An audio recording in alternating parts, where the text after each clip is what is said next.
الشيطان الرجيم. بسم الله الرحمن الرحيم. ألف لام ميم. الله لا إله إلا هو الحي القيوم. نزل عليك الكتاب بالحق مصدقا لما بين يديه وأنزل التوراة والإنجيل من قبل هدى للناس وأنزل الفرقان. إن الذين كفروا بآيات الله لهم عذاب شديد والله عزيز ذو انتقام.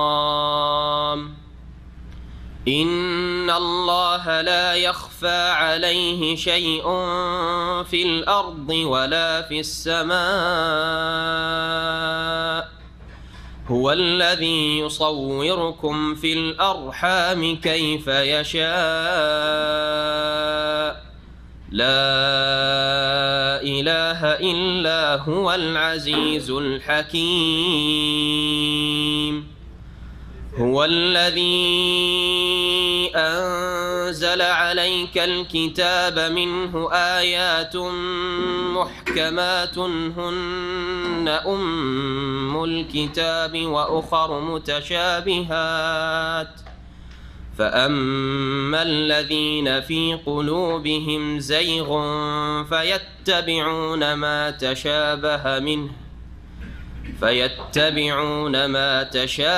منه ابتغاء الفتنة وابتغاء تأويله وما يعلم تأويله إلا الله.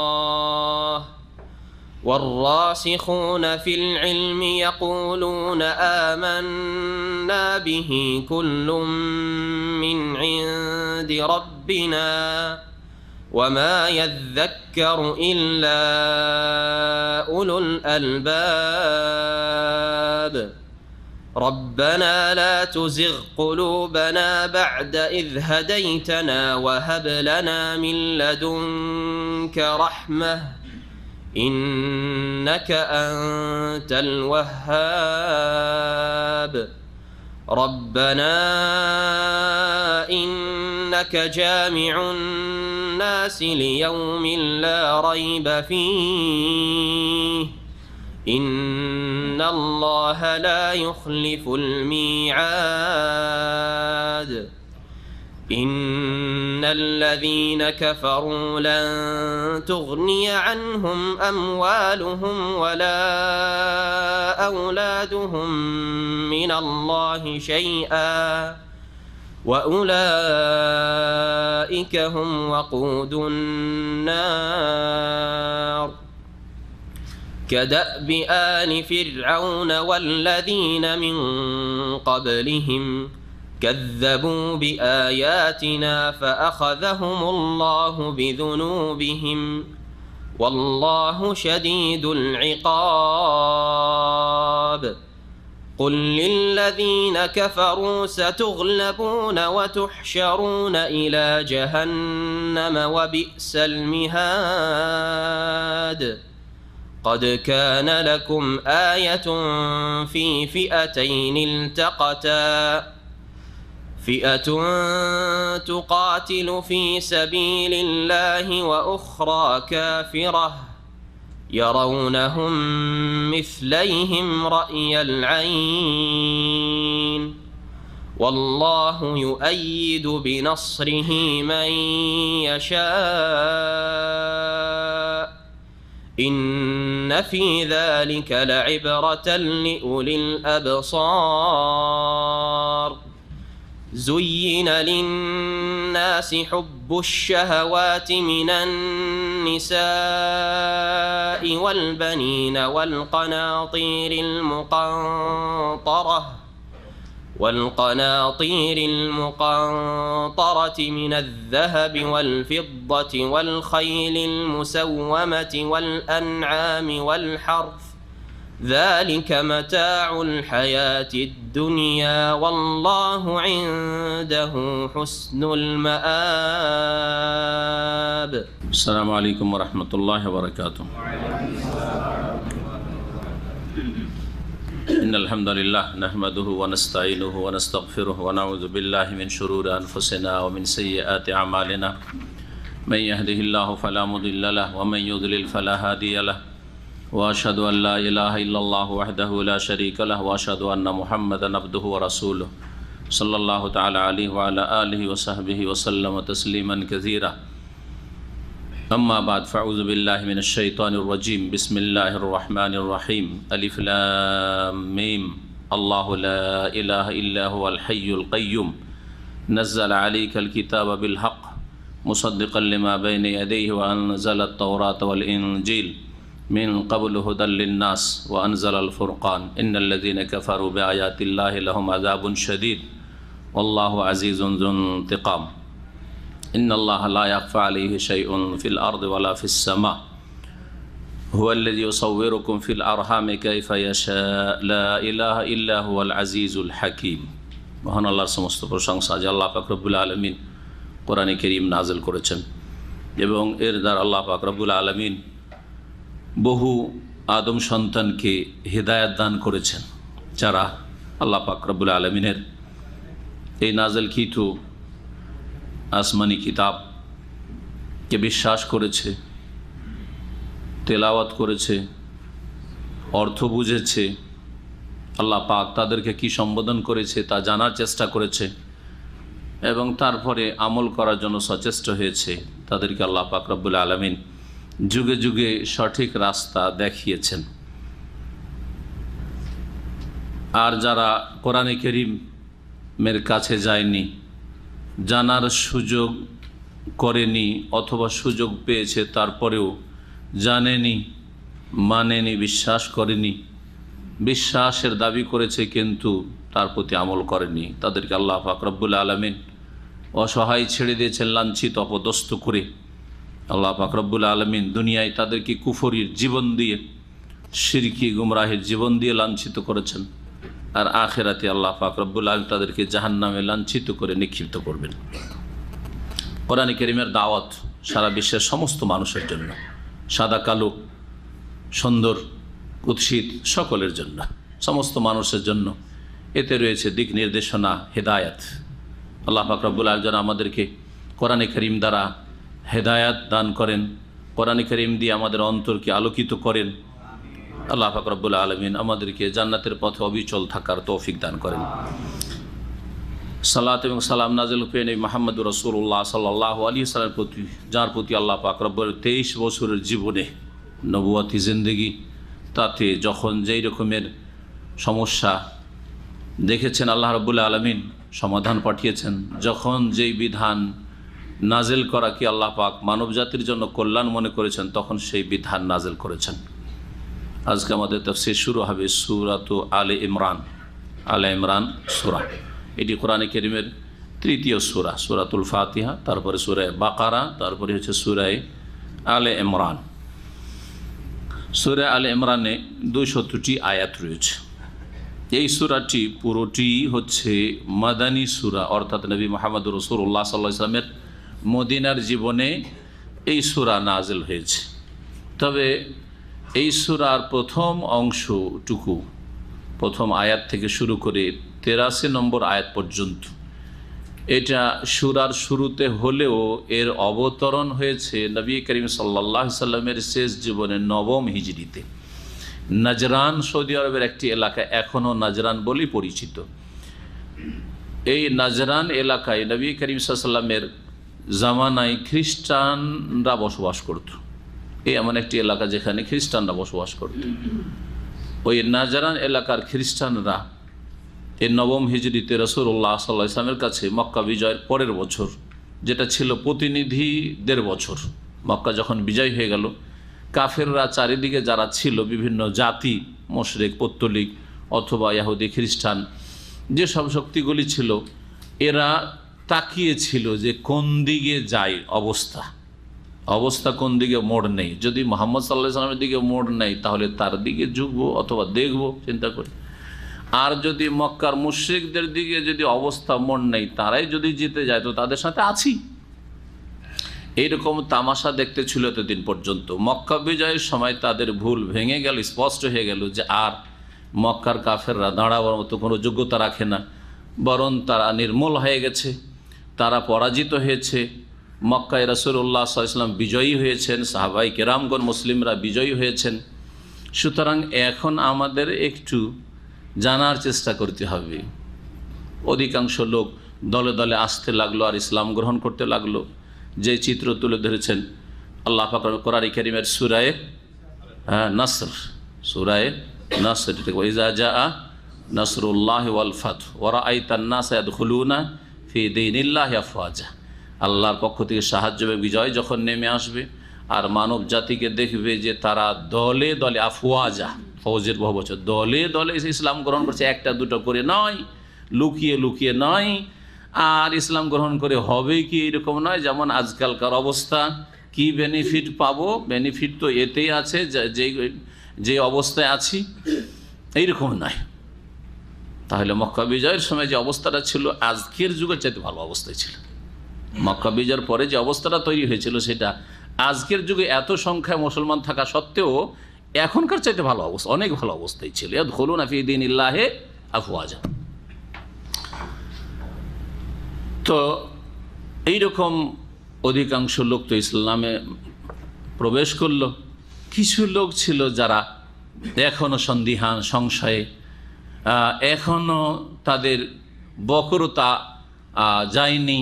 তারা নবী করিম সাল্লাল্লাহু আলাইহি ওয়াসাল্লামের কাছে এসে অনেক সময় তাদের সংশয়গুলি তুলে ধরেছে, তারা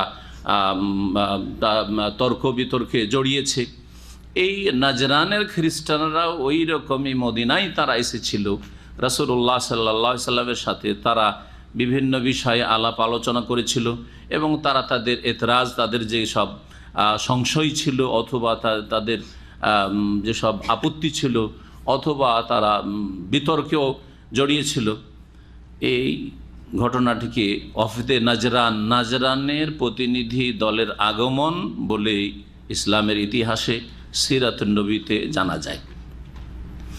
এদের সম্পর্কে, নাজরানি খ্রিস্টানদের সম্পর্কে সূরা আল ইমরানের শুরু থেকে আয়াত নম্বর 83 পর্যন্ত নাজিল হয়। কোন সালে? নবম হিজরিতে। আর তারপরে 84 নম্বর আয়াত থেকে শুরু করে শেষ পর্যন্ত সূরা আল ইমরানের, এইটা মদিনার প্রথম দিকে নাজিল হয়, মদিনার জীবনের প্রথম দিকে নাজিল হয়। এর মধ্যে রয়েছে বদরের অবস্থা, জি, বদরের অবস্থা বর্ণনা করা হয়েছে। তো আর বদর হয়েছে দ্বিতীয় হিজরি, তাহলে ইসলামের হিজরতের প্রথম দিকেই এই অংশগুলি নাজিল হয়েছে। তাহলে সূরার প্রথম দিকটা, যদিও সূরার প্রথম দিকে আছে, কিন্তু নাজিল হওয়ার দিক থেকে এটা নবী সাল্লাল্লাহু আলাইহি ওয়াসাল্লামের মদিনার শেষ জীবনে নাজিল হয়েছে। আর সূরার শেষের যে অংশটুকু রয়েছে সেটা যদিও এই সূরার শেষে আছে, কিন্তু নাজিল হওয়ার দিক থেকে, অবতরণের দিক থেকে নবী করিম সাল্লাল্লাহু আলাইহি ওয়াসাল্লামের হিজরতের কিছুদিন পরেই বা প্রথম যুগে নাজিল হয়েছে। এই সূরার নাম সূরায়ে আলে ইমরান, মানে ইমরানের বংশধর। আল মানে বংশ, আর ইমরান কার নাম? মারিয়াম আলাইহিস সালামের বাবার নাম, ঈসা আলাইহিস সালামের নানার নাম ইমরান। ইমরানের নামে, ইমরানের বংশধরের সূরা, মানে এমন সূরা যে সূরায় ইমরানের বংশের কথা আলোচিত হয়েছে। এই সূরার নাম আলে ইমরান কেন হইল? এই সূরা আয়াত নম্বর 33-এ আল্লাহ পাক রব্বুল আলামিন তার মনোনয়ন, তার নির্বাচনের কথা বর্ণনা করেছেন। আল্লাহ পাক রব্বুল আলামিন যাকে ইচ্ছা, যেই বস্তুকে ইচ্ছা, যেই স্থানকে ইচ্ছা, যেই কালকে ইচ্ছা, বিভিন্ন বৈশিষ্ট্য দিয়ে মনোনীত করেন। রমজানকে কালের দিক থেকে আল্লাহ পাক মনোনীত করেছেন, হ্যাঁ, লাইলাতুল কাদারকে মনোনীত করেছেন। স্থানের দিক থেকে মক্কা, মদিনা আর বাইতুল মুকাদ্দাসকে আল্লাহ পাক পবিত্র স্থান হিসাবে মনোনীত করেছেন। প্রথম মানুষ হিসাবে আদম আলাইহিস সালামকে মনোনীত করেছেন। খলিলুল্লাহ, আল্লাহ পাকের অন্তরঙ্গ বন্ধু হিসাবে ইব্রাহিম খলিলুল্লাহ মুহাম্মদ রাসূলুল্লাহ সাল্লাল্লাহু আলাইহি ওয়াসাল্লামকে মনোনীত করেছেন। শেষ রাসূল হিসাবে মুহাম্মদ রাসূলুল্লাহ সাল্লাল্লাহু আলাইহি ওয়াসাল্লামকে মনোনীত করেছেন। বেশ কিছু বংশকে আল্লাহ পাক দ্বীনের সম্মান দান করেছেন, দুনিয়ার সম্মান দান করেছেন। দ্বীনের সম্মান যার কাছে আছে দুনিয়ারও সম্মান আছে, দুনিয়া তুচ্ছ। তার একটি বংশ হচ্ছে ইমরান বংশ। মহান আল্লাহ ইরশাদ করেছেন, ইন্নাল্লাহ ইস্তাফা আদামা ওয়া নূহান ওয়া আলা ইব্রাহিমা ওয়া আলা ইমরানা ওয়া আলা ইমরানা আলাল আলামিন। বিশ্বজগতের উপর আল্লাহ রাব্বুল আলামিন মনোনীত করেছেন, বাছাই করেছেন। জি, ইস্তাফা আদামা, আদমকে, নূহান ওয়া আলা ইব্রাহিমের বংশধরকে। অধিকাংশ নবী রসুলগণ হচ্ছেন ইব্রাহিম আলাইহিস সালামের পর, বরং সবগুলি নবী হচ্ছেন ইব্রাহিম আলাইহিস সালামের বংশে। জি, অন্য কোনো বংশে কোনো নবী নেই, নবীর আলোচনা নেই আমাদের সামনে, থাকলেও জি তাদের ঘটনা আল্লাহ বর্ণনা করেননি। ওয়া আলা ইমরান, ইমরান বংশকে আল্লাহ পাক মনোনীত করেছেন, যেই বংশে ঈসা আলাইহিস সালামকে আল্লাহ পাক এইরকম মুজিজায় সৃষ্টি করেছেন। ঈসা আলাইহিস সালামকে আল্লাহ পাক মুজিজা দিয়েছেন, ঈসা আলাইহিস সালামকে আল্লাহ পাক আসমানে উঠিয়েছেন। জি, এই বংশকে আল্লাহ পাক এভাবে মনোনীত করেছেন আলাল আলাম, বিশ্বজগতের ওপর। তো এখন তাফসীর শুরু করা যাক।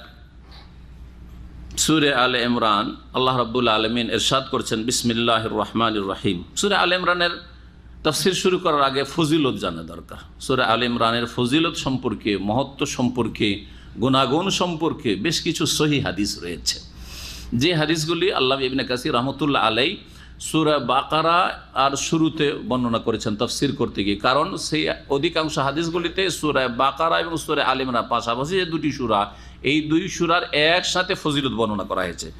এখন যেহেতু সূরা আলে ইমরানের তাফসীর আমরা করছি, সূরা বাকারা ইনশাআল্লাহ তাআলা আমরা যাব। তবে আপনাদের অবগতির জন্য বলছি যে আলহামদুলিল্লাহ, আল্লাহ পাক রব্বুল আলামিনের অশেষ শুকরিয়া যে পিস টিভির তাফসিরে ধারাবাহিক সূরা ফাতিহা থেকে সূরা নাস পর্যন্ত অলরেডি 30 পারার তাফসির আল্লাহ পাক রব্বুল আলামিন আমাকে করার তৌফিক দান করেছেন।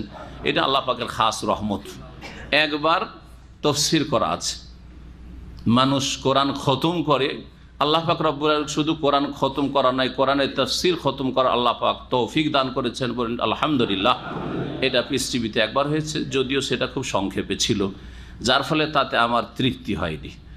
তখন শুরু করলাম কয়েক বছর থেকে এখানে ইসলামিক সেন্টার দাম্মামে তাফসির করা। আলহামদুলিল্লাহ সেটাও শেষ হতে যাচ্ছে, মাত্র সূরা বাকারা আর সূরা আলে ইমরান দুটো সূরা বাকি আছে। কয়েক মাসের মধ্যে আমরা ইনশাআল্লাহ তাআলা সেরে নেব। আর সেরে নেওয়ার পরে মানুষের সবচেয়ে বেশি কোরআনের যেই অংশটুকুর অর্থ তাফসির জানা বেশি জরুরি সকলের জন্য, সেটা হচ্ছে জুজে আম্মা পারা, 30তম পারা। কারণ এই সূরাগুলি ছোট ছোট সূরা, অধিকাংশ মুসলিমদের মুখস্থ আছে, নামাজিদের মুখস্থ আছে। এই সূরাগুলির অর্থ পড়ছেন যখন নামাজে, তখন অর্থগুলি জানা অত্যন্ত জরুরি। আর যার ফলে এই সূরার তাফসিরটা আবার করব, কারণ প্রথম আমরা আমপারা দিয়ে শুরু করেছিলাম, এই তাফসির শুরু করেছিলাম আমপারা দিয়ে। এমন একটা যুগে, আজকে থেকে 7 বছর 8 বছর আগে শুরু করেছিলাম, তখন কিছু ভিডিও হয়েছে, কিছু অডিওতে আছে, কিছু এদিক সেদিক গোলমাল হয়েছে হয়তো, কিন্তু প্রায়গুলি আছে, তাফসির আছে, কিন্তু অডিওতে আছে, ভিডিও নেই। ইনশাআল্লাহ তাআলা শেষখান আবার আমরা আম্মা পাড়ায় ফিরে আসব। আর কয়েক মাস আম্মা পাড়ার একটি সূরার এক দিনে, এই জুমার দিনে আল্লাহ পাক যদি সহি সালামত রাখেন, সুস্থ রাখেন, হায়াতে রাখেন, তাহলে এই তাফসির কমপ্লিট করব। আল্লাহ পাক যেন তৌফিক দান করেন, আপনাদেরকে আল্লাহ পাক সহি সালামত রাখেন, আমাকে আল্লাহ পাক সহি সালামতে রাখেন। আর আল্লাহ পাক এই আশা, এইরকম বহু আশা পূরণ করার তৌফিক দান করেন। আপনাদের অবগতির জন্য আরও বলছি সৎ নিয়তের কথা, ইন্নামাল আমালু বিন্নিয়াত। তাফসির শেষ হয়ে গেলে ইনশাআল্লাহ তাআলা বুখারীর বুখারী শরীফ, সহিহ বুখারীর ধারাবাহিক আমরা ভাষ্য, ব্যাখ্যা, বিশ্লেষণ এখানেই করার চেষ্টা করব, কারণ কোরআন কারীমের পরে স্থান হচ্ছে সহিহ আল বুখারীর। আল্লাহ পাক যেন আপনাদের আমাদের সকলকে তৌফিক দান করেন। দু একটি হাদিস শোনাই ফজিলতে এই সূরা আলে ইমরানের এবং সূরা বাকারার। তার সাথে বলছেন ইমাম ইবনে কাসির রাহমাতুল্লাহি আলাইহি, যিকরু মা ওয়ারাদা ফি ফাযলিহা মা আলে ইমরান সূরা বাকারা এবং সূরা আলে ইমরানের ফজিলতে যা বর্ণিত হয়েছে হাদিসে, একটি হাদিস বর্ণনা করছেন আব্দুল্লাহ বিন বুরাইদা, তার পিতা বুরাইদা রাদিয়াল্লাহু তাআলা আনহু থেকে, কাল কুনতু জালিসান ইনদান নবী সাল্লাল্লাহু আলাইহি ওয়াসাল্লাম, আমি বসেছিলাম রাসূলুল্লাহ সাল্লাল্লাহু আলাইহি ওয়াসাল্লামের কাছে, ফাসামিতুহু ইয়াকুল, তাকে বলতে শুনলাম, তাআল্লামু সূরাতাল বাকারা, তোমরা সূরা বাকারা শিখো, সূরা বাকারা শিখো। সূরা বাকারা তাফসীর ব্যাখ্যা যদি জেনে নেন অনেক মাসাইল জানতে পারবেন, তালাকের মশলা জানতে পারবেন, রোজা সিয়ামের মশলা জানতে পারবেন, হ্যাঁ এইরকম মেলা মশলা মাসাইল রয়েছে, ইদ্দতের মশলা মাসাইল জানতে পারবেন মহিলাদের, ইত্যাদি এরকম বহু মাসাইল রয়েছে, এছাড়াও আরও অনেক কিছু রয়েছে। ফাইন্না আখযাহা বারাকাহ, কারণ সূরা বাকারা শিখা বা গ্রহণ করা হচ্ছে বরকতের উপায়, ও তারকাহা হাসারা, আর সূরা বাকারাকে বর্জন করা, উপেক্ষা করা, ছেড়ে দেওয়া হচ্ছে আক্ষেপ আফসুসের কারণ, ওয়ালা তাস্তাতি ওয়াহাল বাতালা, এবং জাদুকর যারা তারা সূরা বাকারার সামনে টিকতে পারবে না। কি বুঝলেন? জাদু করতে চাই, কেউ বান মারতে চাই, আমাদের দেশের লোকেরা গুমরা করা যেন দুয়া তাবিজ বলে, দুয়া তাবিজ না, শয়তানি কথা, কারণ তাবিজকে শিরক হলো জায়েজ করে নিয়েছে আমাদের দেশের বিদাতি মোল্লারা, আর দুয়া মানে তো ভালো কথা, দোয়া মানে তো ভালো কথা, অথচ কুফরি কাজ, সেহের জাদু হচ্ছে কি কুফর, ইসলাম থেকে বের হয়ে যাবে। যেটার নাম দিয়েছে আমাদের দেশে অমুককে দোয়া তাবিজ করেছে, বলে না, কথাটি খুব বড় গোমরাহি কথা। এই বানমারাকে বা জাদু করাকে কখনো দোয়া তাবিজ করা বলবেন না, এটা ধোঁকা দেওয়া মানুষকে। জাদুকররা এই সূরা বাকারার সামনে টিকতেই পারবে না। সুম্মা সাকাতা সাআতান, কিছুক্ষণ নীরব থাকলেন, তারপরে বলে তাআল্লামু সূরাতাল বাকারা ওয়া আলা ইমরান, তোমরা সূরা বাকারা এবং আলে ইমরান শিখো। ফাইন্নাহুমা যাহরাওয়ান ইউযিল্লানি সাহিবাহুমা ইয়াউমাল কিয়ামাতি, কারণ এই দুইটি সূরা হচ্ছে জাহরা, এক তো ফুল হয়, তারপরে জাহরা মেঘমালা।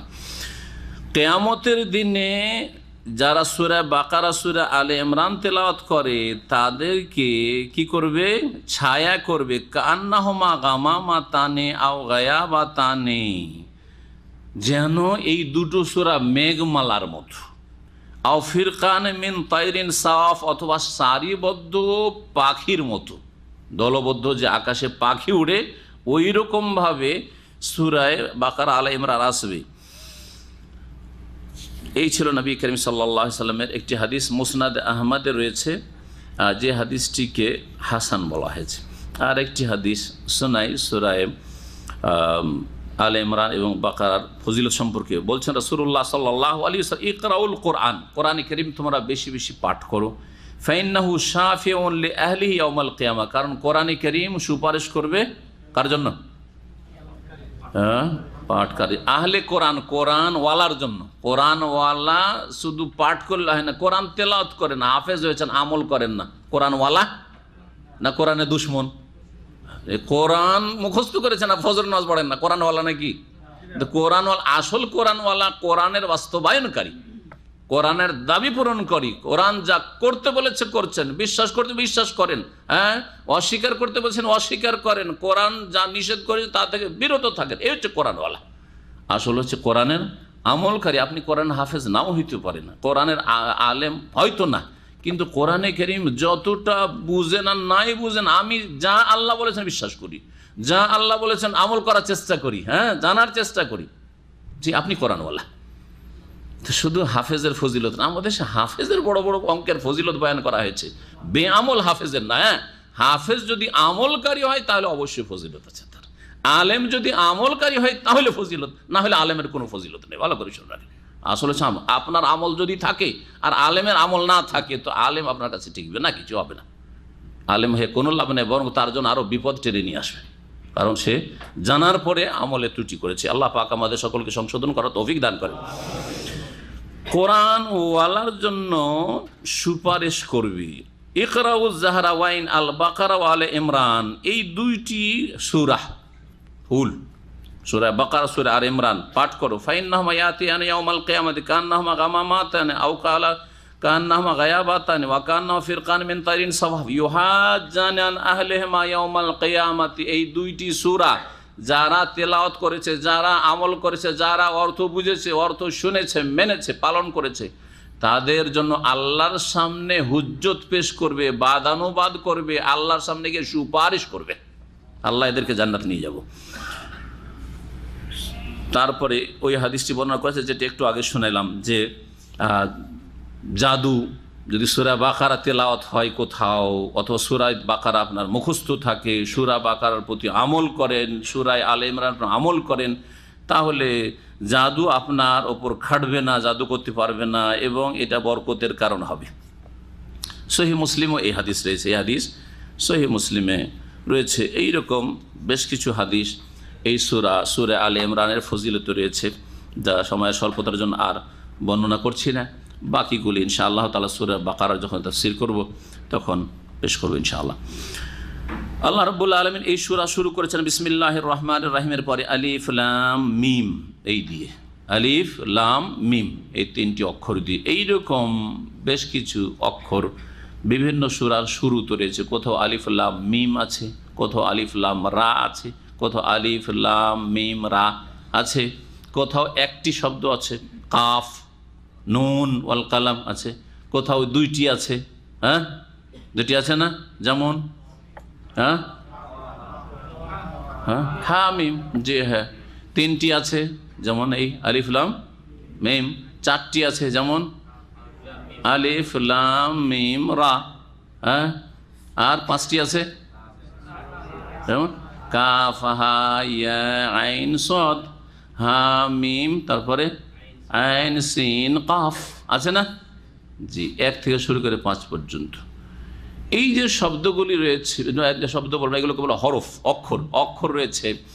এই অক্ষরগুলিকে আরবিতে বলা হয় হুরুফে মুকাত্তাআত, মানে বিচ্ছিন্ন অক্ষর, বিচ্ছিন্ন অক্ষর।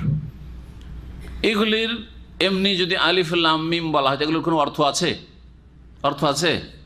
আলিফ পড়ছেন, কোনো অর্থ আছে নাকি? মিম পড়ছেন, অর্থ আছে নাকি? কোনো অর্থ নেই, একটা অক্ষর। যেমন কয়ের কোনো অর্থ আছে? ক্ষয়ের কোনো অর্থ আছে? অর্থ নেই।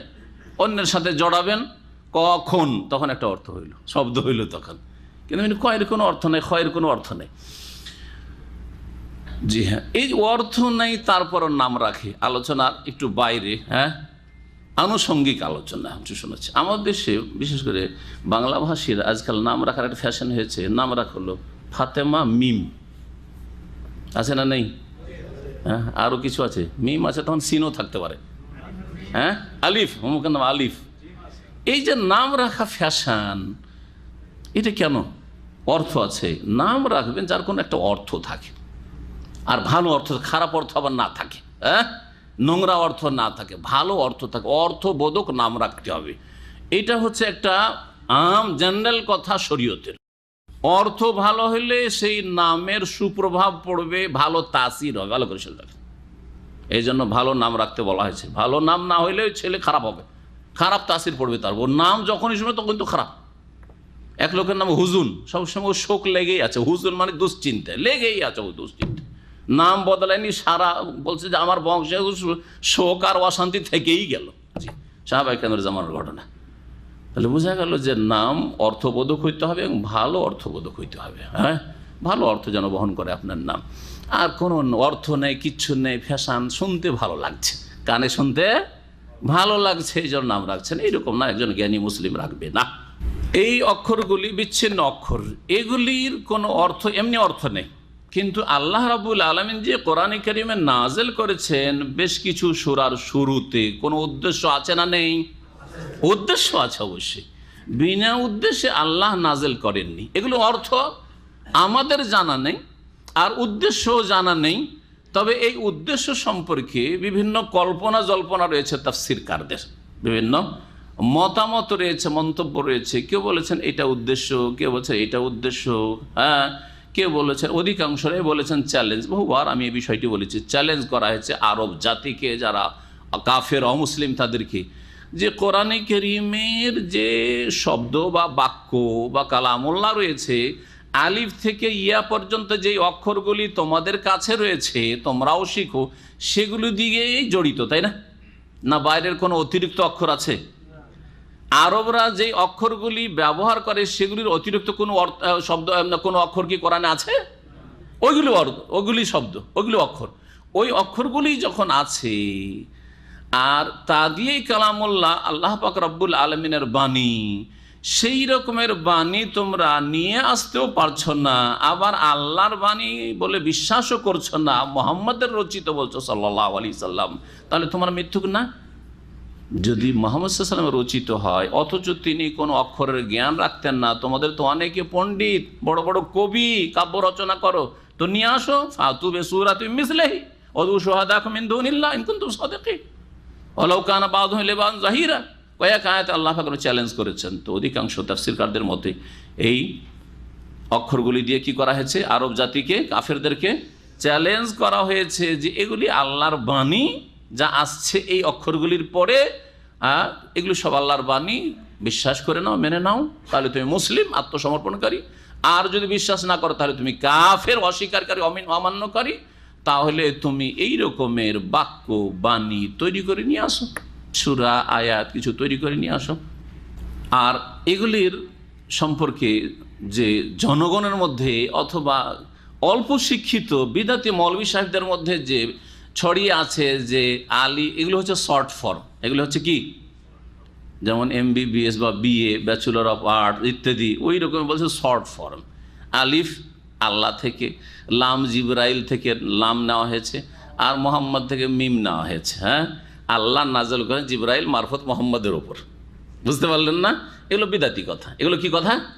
বিদাতিদের কথা। এগুলো কথার কোনো অস্তিত্ব নেই, বিশুদ্ধ তাফসীরও কোনো অস্তিত্ব নেই। এগুলি জাহেল মূর্খদের কথা, বিদাতিদের কথা। যাই হোক, এগুলিকে সামনে যেহেতু আসছে, আয়াত কোরআন কারীমের দুই ভাগে বিভক্ত।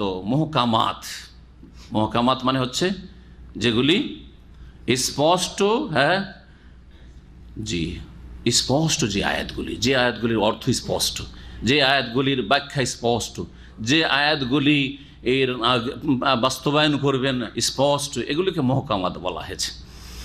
আর কিছু আয়াত রয়েছে যেগুলি ওখার ও মুতাশাবিহাত, যেগুলির অর্থ অস্পষ্ট বা কম স্পষ্ট, অস্পষ্ট। যেমন আলিফ লাম মিম, এগুলি হচ্ছে কি মুতাশাবিহাতের অর্থ। আলিফ লাম রা, এগুলি হচ্ছে মুতাশাবিহাত, অস্পষ্ট, আমাদের জানা নেই। আল্লাহ রাব্বুল আলামিন এগুলির উদ্দেশ্য বেশি ভালো জানেন। আমাদের এই কল্পনাগুলি তাফসীরকারদের শুধু মন্তব্য, তাদের ব্যক্তিগত মত হয়তো হতে পারে ঠিক, দুই একটা নাও ঠিক হইতে পারে। আল্লাহ রাব্বুল এর তত্ত্ব, রহস্য, হিকমা বেশি জানেন। এগুলি হচ্ছে মুতাশাবিহাত। এছাড়াও মুতাশাবিহাত রয়েছে। মুতাশাবিহাত যেমন অর্থ হয়তো শব্দের অর্থ জানা আছে, কিন্তু এর ধরন জানা নেই। ধরন অনেক সময় মুতাশাবিহাত। উদাহরণ দিয়ে বলবো, যখন আয়াতকে দুই ভাগে ভাগ করার যে আয়াতটি রয়েছে আসছে, তখন ইনশাআল্লাহ আল্লাহ রাব্বুল ইরশাদ করছেন, আল্লাহু লা ইলাহা ইল্লাহু আল হাইয়ুল কাইয়ুম, আল্লাহ সেই সত্তা, লা ইলাহা ইল্লাহু, তিনি ছাড়া কোনো সত্য মাবুদ বা যার ছাড়া কোনো সত্য উপাস্য নেই। ইলাহ মানে, এলাহ মানে কি? এলাহ মানে মালিক নয়, জি। এলাহ মানে রিজিক দাতা নয়, এগুলো অর্থ নয়। এলাহ মানে সার্বভৌমত্বের অধিকারী নয়, যেমন এগুলো হচ্ছে রাজনৈতিক অর্থ। এগুলো বোঝা গেছে? এই এলাহর অর্থ করতে গিয়ে যারা গুমরা হয়েছে, তারা ইসলামের ব্যাখ্যা করতে গিয়ে, এক্সপ্লেন করতে গিয়ে গুমরা হয়েছে, যার ফলে তারা ইসলামকে কি করেছে, রাজনৈতিক অর্থ তাকে পড়িয়ে দিয়েছে ইসলামকে। ইসলাম যেন একটা কি, ইসলাম হচ্ছে একটা স্টেটের নাম, আর ওই স্টেটে আল্লাহর হুকুমত কায়েম হইতে হবে। সেটাকে এক যুগে বলতো হুকুমতে এলাহিয়া কায়েম হইতে হবে। হুকুমতে এলাহিয়ার ওপর ওলামারা যখন আপত্তি করলো 1400 বছরে, কোনো মুফাসসির, ইমাম, আলেম, আবু হানিফা, শাফি, মালিক, আহমদ এ কথা কেউ বলেনি। কোথায় পেলেন? বলছেন না না, ওইটা একামতের দিন। কি করতে হবে? একামতের দিন করতে হবে। একামতের দিন মানে কি? ক্ষমতা দখল করা। এগুলো হচ্ছে রাজনৈতিক ব্যাখ্যা ইসলামের। এই ব্যাখ্যার অস্তিত্ব ইসলামে নেই, যার ফলে ধোঁকা খাবেন না। এদের হইচই আর বেশি মুখ, বেশি কথা বলে আজকালকার জামানায়, সে যেন ধোঁকা খাবেন। তারপরে মানুষকে নেতৃত্ব মজাও লাগে। আর একটা বিষয় আছে, কথা বলছেন না? এই যে নিচে বসে আছেন, যদি চেয়ারে বসতে পান একটু মজা লাগবে। মানুষের স্বভাব এটা, প্রকৃতি এটা। আর এই চেয়ারটা যদি নেতৃত্ব অর্ডারের চেয়ার হয়, মোদির, বুঝতে পারেন আরবরা তো সবাই মোদির হতে চায়। হ্যাঁ, কোনো আরব শুনলে তো রাগ করবে, কিন্তু আরবি মানে কি, ও যদি ক্লিনারেরও মোদির হইতে পারে, তা কেন মোদির, বোঝা গেছে। মোদির মানে যে সবাইকে ঘুরাইতে পারে, আদারা ইউদির এদারাত না, সে সবাইকে ঘুরাইতে পারে, ঘুরাতে চায় সবাইকে। তো এই ইসলামের ব্যাখ্যা আজকালকার মুসলিম যারা অধিকাংশ দুনিয়াদার, তাদের খুব মজা লেগেছে। কথা তো ঠিকই, শুধু নামাজ পড়বো, রোজা রাখবো, হজ করবো, তৌহিদ উলুহিয়াত রুবুবিয়াত আসমা সিফাত, এগুলি দিয়ে তো মজা পাচ্ছি না। মজা কিসে? যদি ইসলামের ব্যাখ্যা করি যে ইসলাম একটা স্টেট, আর এই স্টেট যদি কায়েম করতে হয় তাহলে ক্ষমতা হাতে নিতে হবে, আর ক্ষমতা আমাদেরকে যেতে হবে, অসৎ লোকেরা কেন ক্ষমতায় থাকবেন, সৎ লোকদের নেতৃত্ব লাগবে, এই ব্যাখ্যা যদি করা যায় তাহলে তো আমার মতো লোক নেতৃত্বে যেতে পারবো। আরে মজার কথা। এই ব্যাখ্যা আজকালকার দুনিয়াদার মুসলিমদেরকে খুব মজা লাগলো, যার ফলে ওদের পিছনে হইচই করে বড় একটা দল ছুটলো।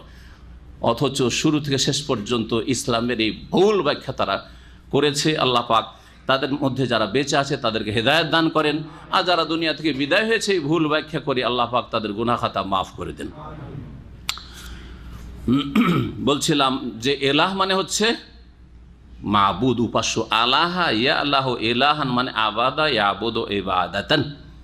যতগুলি অর্থ এলার করা হয়েছে তার মধ্যে এটা সবচাইতে শক্তিশালী শাব্দিক অর্থ। এলাহ মানে হচ্ছে, এলাহ মানে মালুহ, ইসিম মফুলের অর্থে রয়েছে, মসদার ইসিম মফুলের অর্থে মালুহুন এই মাবুদুন, মাবুদ উপাস্য।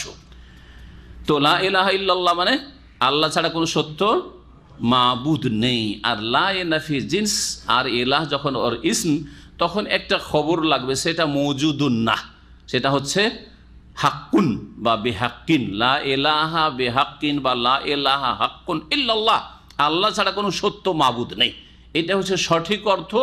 আর বাকি যদি মৌজুদুন, আল্লাহ ছাড়া কোনো এলাহার অস্তিত্ব নেই, তাহলে কথা ভুল। এর বহু আকিদার আলোচনাগুলিতে, আকিদুত তাওহীদে, কিতাবুত তাওহীদে বিস্তারিত ব্যাখ্যা করেছি, সুতরাং সেদিকে যাচ্ছে না। তাফসীরের দিকে ফিরে আসি, কারণ কথাটি বাস্তবের পরিপন্থী। আল্লাহ ছাড়া অনেক উপাস্য আছে, কিন্তু এগুলো বাতিল উপাস্য।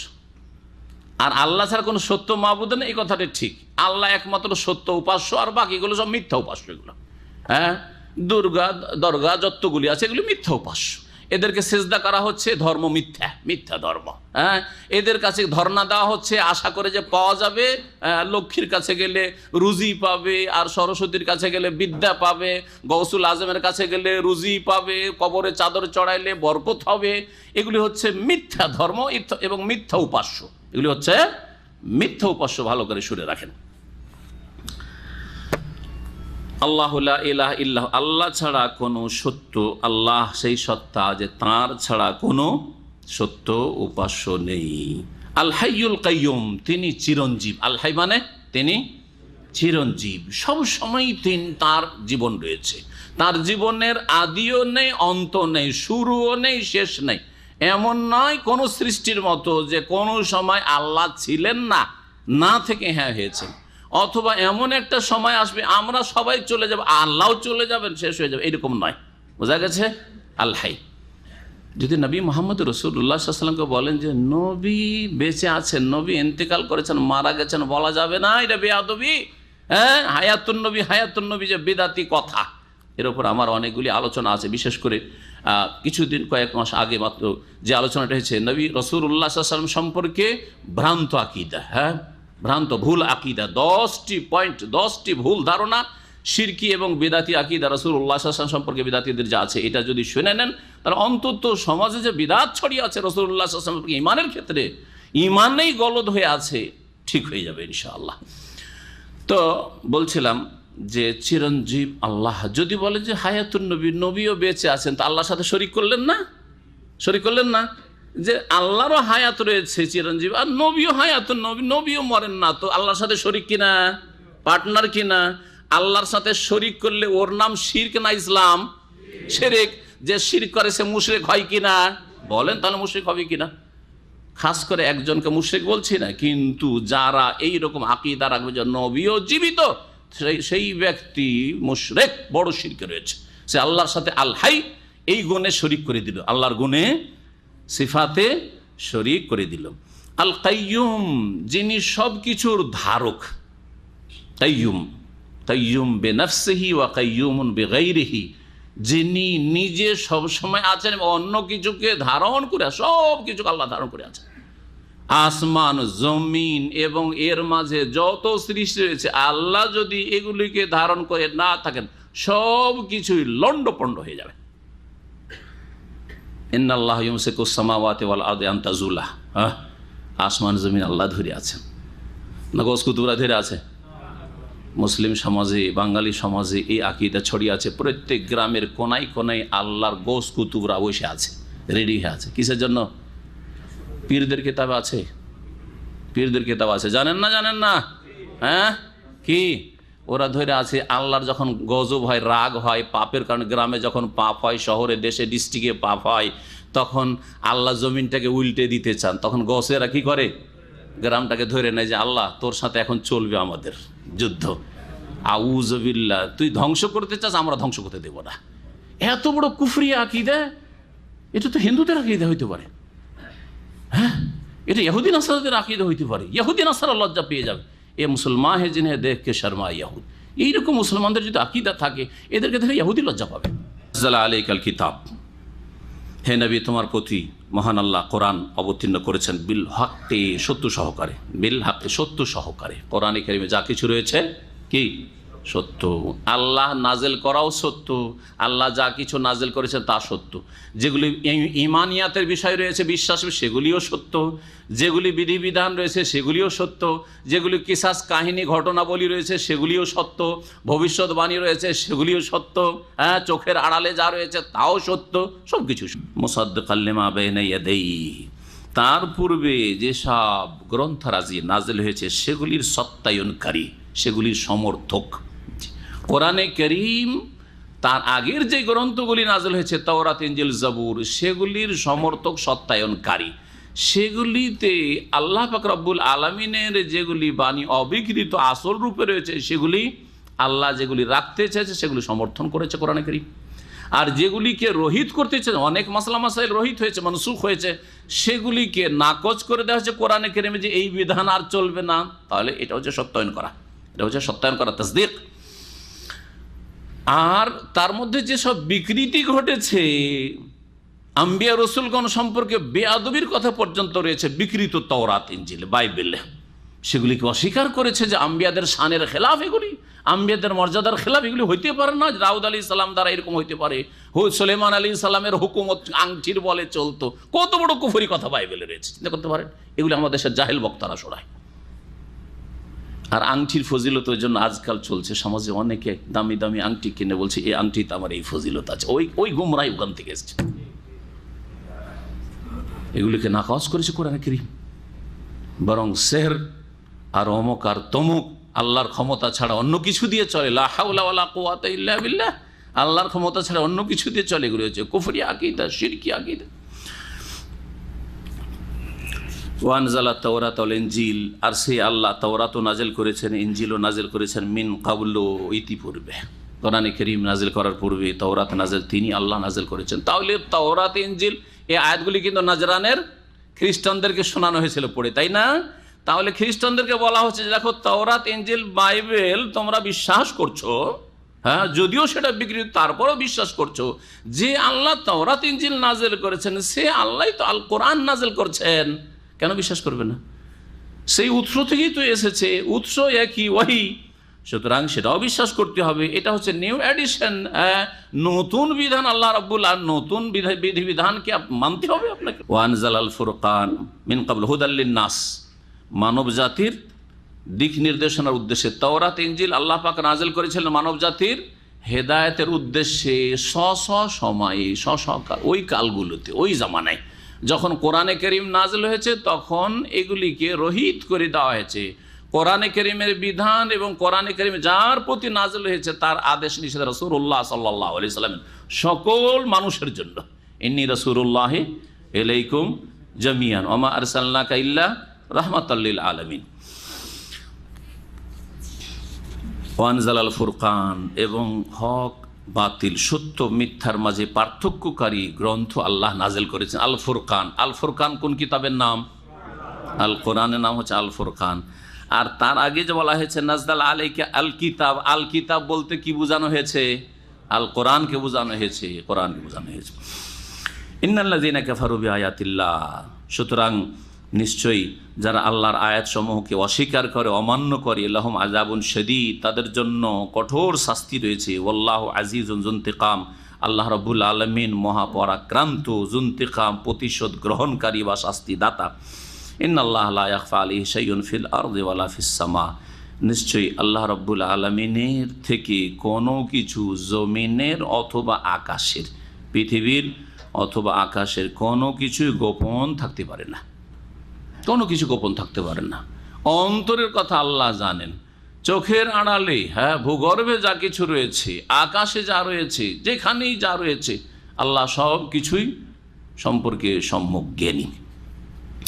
হুয়াল্লাযী ইউসাউwiruকুম ফিল আরহাম, আল্লাহ সেই সত্তা যিনি তোমাদের আকৃতি, রূপ, হ্যাঁ, অঙ্কন করেন, চেহারা, আকৃতি আল্লাহ রাব্বুল আলামিন সৃষ্টি করেন, অঙ্কন করেন, ছবি অঙ্কন করা। সাওয়ারা মানে ছবি অঙ্কন করা।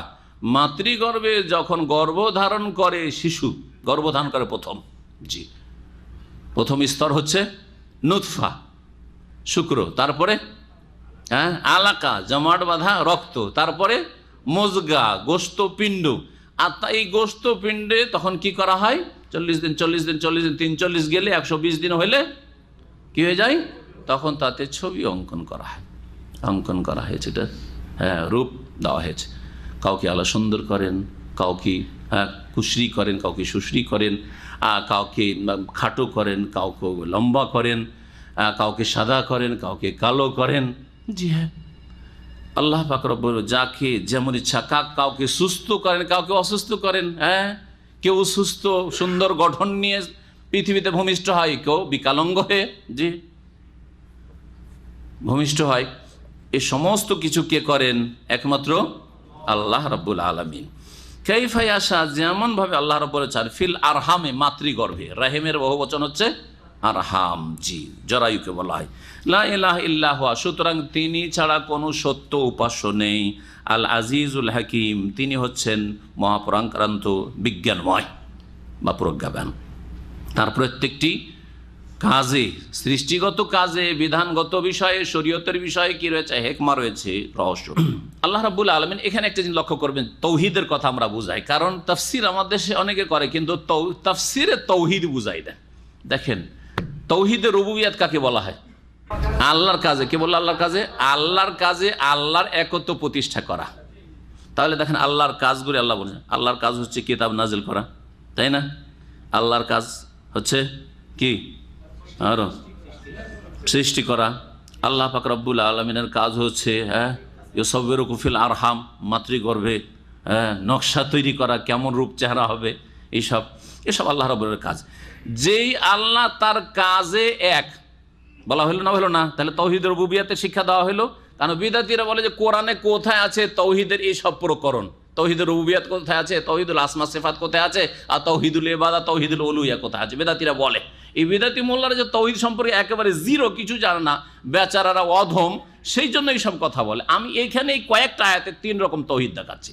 তৌহিদুল আসমা সিফাত, আল্লাহর নাম আসলো আল্লাহ, নাম কিনা, ইসিম আসলো না, আসলো না। সিফাত, আল হাই, চিরঞ্জীব, চিরঞ্জীব হাওয়া, এটা আল্লাহর সিফাত, গুণ কিনা। আল কাইয়ুম, সব কিছুর ধারক তিনি, আল্লাহর গুণ কিনা, গুণ এলো না, এগুলো গুণবাচক নাম না। তাহলে তৌহিদুল আসমা সিফাতও আসলো, তৌহিদের রুবুবিয়াত তো আসলো, আর তৌহিদুল উলুহা, লা ইলাহা ইল্লাহু, যখন আল্লাহ তার গুণে এক, তার সত্তায় এক, তার কাজে এক, তখন ইবাদত কার হবে, লা ইলাহা ইল্লাহু, তিনি ছাড়া কোনো সত্য উপাস্য নেই, এগুলি মিথ্যা।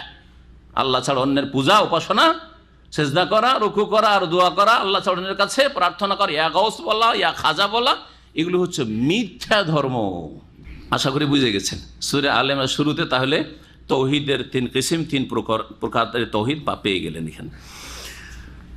আল্লাহ পাক তারপরে বলছেন, হুয়াল্লাযী আনজালা আলাইকাল কিতাব, আল্লাহ তো সেই সত্তা যিনি হে নবী তোমার প্রতি আল কিতাব, কোরআন নাজিল করেছেন। মিনহু আয়াতুল মুহকামাত, তাতে কিছু আয়াত রয়েছে যেগুলি হচ্ছে স্পষ্ট, অর্থবহক, স্পষ্ট, জি, দ্ব্যর্থহীন, জি, তাতে কোনো রকমের অস্পষ্টতা নেই, জি, আকিমুস সালাহ, বুঝতে পারছেন না পারছেন না? হ্যাঁ, আমিনু বিল্লাহ, আল্লাহর প্রতি ঈমান নিয়ে আসো, বুঝছেন না বুঝছেন না? ওয়াবুদু রাব্বাকুম, তোমাদের রবের ইবাদত করো, বুঝছেন না বুঝছেন না? যালিকাল কিতাবু লা রাইবা ফি, এই কিতাবে কোনো সন্দেহ না, বুঝছেন না বুঝছেন না? এগুলো হচ্ছে আয়াতে মুহকামাত। মুহকাম স্পষ্ট আয়াতেরই সংখ্যা বেশি, সেই জন্য আল্লাহ পাক প্রথম সেগুলির কথা বর্ণনা করেছেন। হুন্না উম্মুল কিতাব, এগুলি হচ্ছে কিতাবের মূল বিষয়। উম্মুন মানে মা হয়, মাকে উম্মুন কেন? উম্মুন মানে আসলে আসল, উম্মুন মানে কি? আসল, মূল। মাকে এই জন্য বলা হয়েছে মা হচ্ছে আমাদের আসল। মা না হলে আমরা আসতাম কোত্থেকে? হ্যাঁ, মা না হলে, আরে মাতৃগর্ভ না থাকলে কোত্থেকে আসতেন? আকাশ থেকে আসতেন? কোথাও আসতে পারতেন না, মা লাগবে অবশ্যই। এই জন্য মাকে উম্মুন বলা হয়। হুন্না উম্মুল কিতাব মানে হুন্না আসলুল কিতাব। এই দ্ব্যর্থহীন আয়াতগুলি হচ্ছে কিতাবের মূল, কোরআনে কারীমের। জি, ওখারও মুতাশাবিহাত, আর কিছু আয়াত রয়েছে যেগুলি অস্পষ্ট, যেগুলির অর্থ হচ্ছে অস্পষ্ট। তার একটা দিক দেখাইলাম, এই যে বিচ্ছিন্ন অক্ষরগুলি আলিফ লাম মিম, আলিফ লাম রা, যেগুলো বললাম এগুলো হচ্ছে মুতাশাবি। এগুলোর পিছনে বেশি পড়িয়েন না। আল্লাহ যতটা বলেছেন মানেন, আল্লাহ নাজিল করেছেন, আল্লাহর কিতাবের অংশ, বিশ্বাস করতে হবে না? হবে না? বাস আপনার কাজ হচ্ছে বিশ্বাস করা। আমান্না ওয়া সাদ্দাকনা, হ্যাঁ, ব্যাস বিশ্বাস করেছি, ব্যাস সত্য মনে করেছি। আমাদের কাজ হচ্ছে বিশ্বাস করা। কুল্লুম মিন ইনদি রাব্বিনা, আল্লাহর পক্ষ থেকে, এইটাও ওইটাও। আর কিছু আছে যেগুলির শব্দ জানা আছে, অর্থ জানা আছে, শব্দের অর্থ জানা আছে, কিন্তু ধরন জানা নেই। যেমন আল্লাহর যেগুলি কিছু সিফাত রয়েছে, গুণ রয়েছে, গুণগুলি সম্পর্কে গুণের অর্থ তো জানা আছে, কিন্তু তার ধরনটা জানা নেই। যেমন বোঝায় আল্লাহর চেহারা আছে না নেই? কোরআন আছে কি না? ওয়ায়াবকা ওয়াজহু রাব্বিকা, রবের চেহারা আছে। ওয়াজহুন মানে আমরা জানি না। এই আয়াতগুলিকে কেউ যদি ইয়াদ, কোরআনে কারীমে হাত, আল্লাহর হাত আছে না নেই? দুই হাতের কথা আছে না নেই? বালিয়াদাহু মাবসুতাতান, আল্লাহর দুই হাত আছে। আল্লাহর চোখের কথা আছে না নেই? ওয়ালে তুসনা আলা আইনি, আছে না নেই? কোরআনে কারীমে চোখের কথা আছে। আল্লাহ পাক আরশ থেকে প্রতি রাতের শেষ তৃতীয় অংশে, হ্যাঁ, নেমে আসেন প্রথম আসমানে, আছে না নেই? আছে না নেই? জি, মানবেন না মানবেন না? মানি, আমরা বিশ্বাস করি, কোরআন হাদিস আছে, আমরা কি করি? বিশ্বাস করি। তাহলে অর্থ বুঝি না? বুঝি না? না বলবেন যে হাত মানে বুঝি না, চেহারা মানে বুঝি না, ওয়াজহুন মানে বুঝি না, আইনুন মানে বুঝি না। বলবেন অর্থ বুঝি, কিন্তু ধরন বুঝি না। কি করব? কি বলবেন? ধরন। আল্লাহর চোখ কেমন যখন আসবে বুঝেন? আল কাইফু মাজহুল, বুঝি না। এইটা হচ্ছে মুতাশাবিহ। আল্লাহর হাত কেমন? আল্লাহর হাতের মতো। আল্লাহর হাত বুঝি না আমরা। আমাদের হাত আমরা জানি যে আমাদের হাত, হ্যাঁ, বানরকে দেখছি বানরের হাত জানি, আল্লাহকে দেখিনি, আল্লাহর হাত জানি না। আল্লাহর হাত আল্লাহর মতো। আল্লাহ কথা বলেন, আমরা কথা বলি। আল্লাহর কথা কেমন? আল্লাহর কথা আল্লাহর মতো। আল্লাহর কথা যেমন হয়, আল্লাহর যেমন শান হইতে পারে ওই রকম। বোঝা গেছে না? আমরা যদি কোনো জায়গা থেকে নামি, তো আমাদের নামা অবতরণ আমাদের মতো, তাই না? আল্লাহর, হ্যাঁ, 7 আসমান থেকে প্রথম আকাশে আসা, মানবেন না মানবেন না? কিন্তু ধরন কেমন করে নামেন? তাহলে আল্লাহ প্রথম আকাশে আসেন, তো তার আরশ কুরসি কি খালি হয়ে যায়? বলবেন না, ধরন বুঝি না। ধরন হচ্ছে মুতাশাবিহ, ধরন হচ্ছে কি? অস্পষ্ট। এগুলোর পিছনে পড়বেন না, আল্লাহ নিষেধ করছেন। এবার বোঝা গেছে? জি হ্যাঁ, এই আয়াতের তাফসীরটা ভালো করে বুঝে নেন, যাতে করে অনেক গুমরাহি থেকে বেঁচে যাবেন, অনেক বিদআত থেকে বেঁচে যাবেন। মহান আল্লাহ ইরশাদ করছেন যে ওখারু মুতাশাবিহাত, আর এক ধরনের কিছু আয়াত রয়েছে যেগুলির অর্থ অস্পষ্ট। কেউ কেউ এর মুতাশাবিহাতের তর্জমা করেছেন বাংলায় রূপক। রূপক আসলে মাজাজকে বলা হয়, আরবিতে যেটা মাজাজ সেটা রূপক। এই জন্য রূপক দিয়ে তর্জমা করাটা খুব সূক্ষ্ম নয়। ফাআম্মাল্লাযীনা ফী কুলূবিহিম যায়গুন, পক্ষান্তরে যাদের অন্তরে বক্রতা আছে, ফায়াত্তাবিউনা মা তাশাবাহা মিনহু, তারা অনুসরণ করে, পিছনে পড়ে ওই সব আয়াতের যেগুলির অর্থ অস্পষ্ট।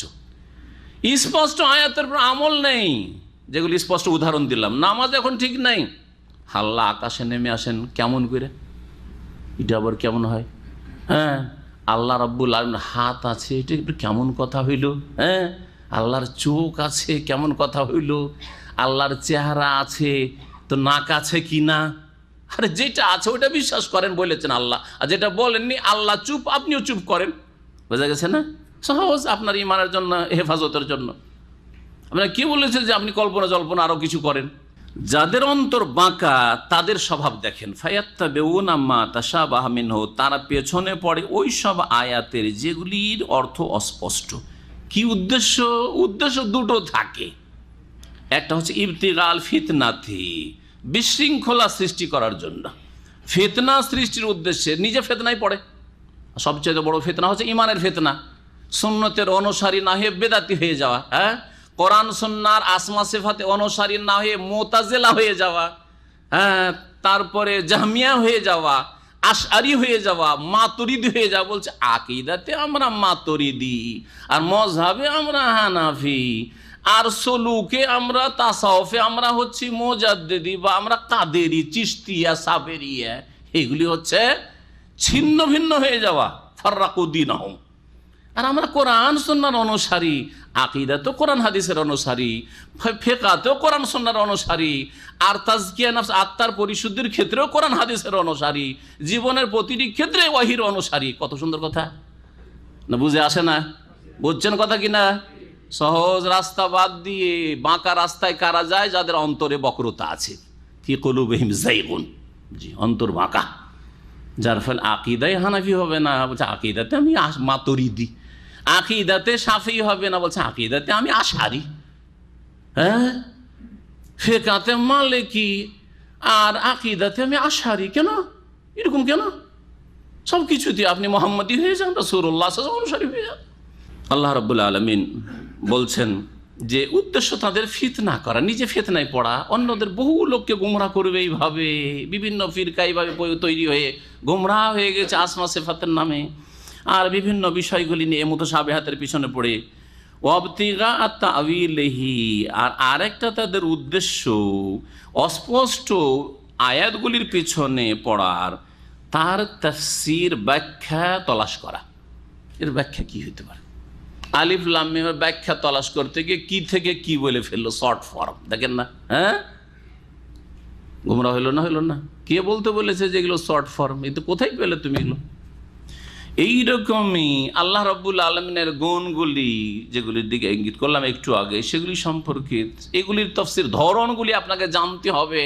না, কিফ হাইসু আকাফাল কওম, সালাফগণ বলেছেন, সাহাবায়ে কেরাম তাবেঈনদের থেকে এইসব উক্তিগুলি রয়েছে। যেখানে সাহাবায়ে কেরাম সালাফগণ থেমেছেন সেখানে থেমে যাও। যতটা আল্লাহ এবং তার রাসূল সাল্লাল্লাহু আলাইহি ওয়াসাল্লাম বলেছেন সে ততটা বলো, আর যেখানে আল্লাহ নীরব, রাসূল নীরব, সেখানে তুমি নীরব হয়ে যাও।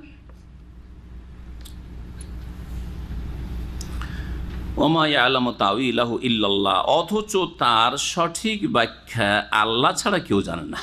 সঠিক ব্যাখ্যা আল্লাহ ছাড়া কেউ জানে না। এখানে অধিকাংশ ওলামারা ওয়াকফ করেছেন, আল্লাহ ছাড়া কেউ সঠিক ব্যাখ্যা জানেন না। কেউ কেউ ওয়াকফ করেছেন ওয়ারাসিখুনা ফিল ইলমে গিয়ে এখানে, কিন্তু এখানে দেখেন এই কোরআনে কারিমে ওয়াকফ নেই। তারপর আছে কি? জি, এখানে যদি ওয়াকফ করা যায় তাহলে অর্থ কি হবে? ওমা ইয়ালামু তা'ওয়িল, সঠিক তার ব্যাখ্যা আল্লাহ ছাড়া কেউ জানেন না। আর জ্ঞানের ক্ষেত্রে যারা গভীর জ্ঞানের অধিকারী যারা, তারা ছাড়া কেউ জানে না। মানে তারাও কিছু জানে, তারাও জানেন না। ধরন সম্পর্কে কেউ জানেন না। আল্লাহ পাকের গুণাবলীর যে ধরনগুলি রয়েছে সেগুলি আপনারাও জানেন না, আমিও জানি না। হ্যাঁ, ইমাম আবু হানিফা, শাফি, মালিক তারাও জানতেন না যে আল্লাহর হাত কেমন, আল্লাহর চোখ কেমন, ঠিক না?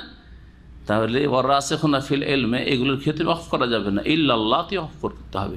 ইয়াকুলুনা ওয়ারাসিখ, এইজন্য এখানে ইল্লাল্লাহতে ওয়াকফ করার পরে বলেন ওয়ারাসিখুনা ফিল ইলমে, আর জ্ঞানের ক্ষেত্রে যারা গভীর, হ্যাঁ, জ্ঞানের গভীরতা যারা হাসিল, গভীরতায় পৌঁছেছে, বা জ্ঞানের ক্ষেত্রে যারা পাকাপোক্ত, তারা ইয়াকুলুনা বলে আমান্না বিহি, আমরা সেগুলি বিশ্বাস করি। যেমন মুহকাম আয়াত বিশ্বাস করি, স্পষ্ট আয়াত, তেমনি অস্পষ্ট বিষয়গুলিও বিশ্বাস করি, বুঝি আর না বুঝি। কেন? কুল্লুম মিন ইনদি রাব্বিনা, প্রত্যেকটি আয়াত আমাদের প্রতিপালকের পক্ষ থেকে নাজিল হয়েছে। ওমা ইয়াযাক্কারু ইল্লা উলুল আলবাব, জ্ঞানী লোকেরা ছাড়া অন্য কেউ সঠিক উপদেশ গ্রহণ করে না। তাওয়িলের দুটি অর্থ মুফাসসিরগণ বর্ণনা করেছেন, শুনিয়ে দিই তাহলে আরও একটু অতিরিক্ত কিছু বুঝবেন। তাওয়িলের একটি অর্থ বলছেন ইমাম ইবনে কাসির রাহমাতুল্লাহ আলাইহি, ওয়া তাওয়িল ইউতলাকু ওয়া ইউরাদু বিহি ফিল কোরআন মানায়ানি, তাওয়িল শব্দটি কোরআনের ভাষাতে বলা হয়েছে আর তার দুটো অর্থ নেওয়া আছে, কখনো এইটা কখনো ওইটা। কোরআনে এই জায়গায় শুধু না, আরও অন্য অন্য জায়গায় তো তাউইল শব্দটি ব্যবহৃত হয়েছে। আহাদহমা, একটি অর্থ হচ্ছে আর তাউইল বেমান হাকিকাতি সেই। তাউইল মানে আলা ইয়াউল থেকে তাউইল, তাউইলের মানে হচ্ছে কোনো কিছুর মর্ম কথা, কোনো কিছুর হকিকত মানে মর্ম কথা, আসল বিষয়টি। তো যদি বলা হয় যে এগুলির অস্পষ্ট আয়াতগুলির মর্ম কথা হাকিকত, তাহলে সত্যিকার আল্লাহ ছাড়া কেউ জানে না। বোঝা গেছে না? জি হ্যাঁ, এটা একটি অর্থ। আর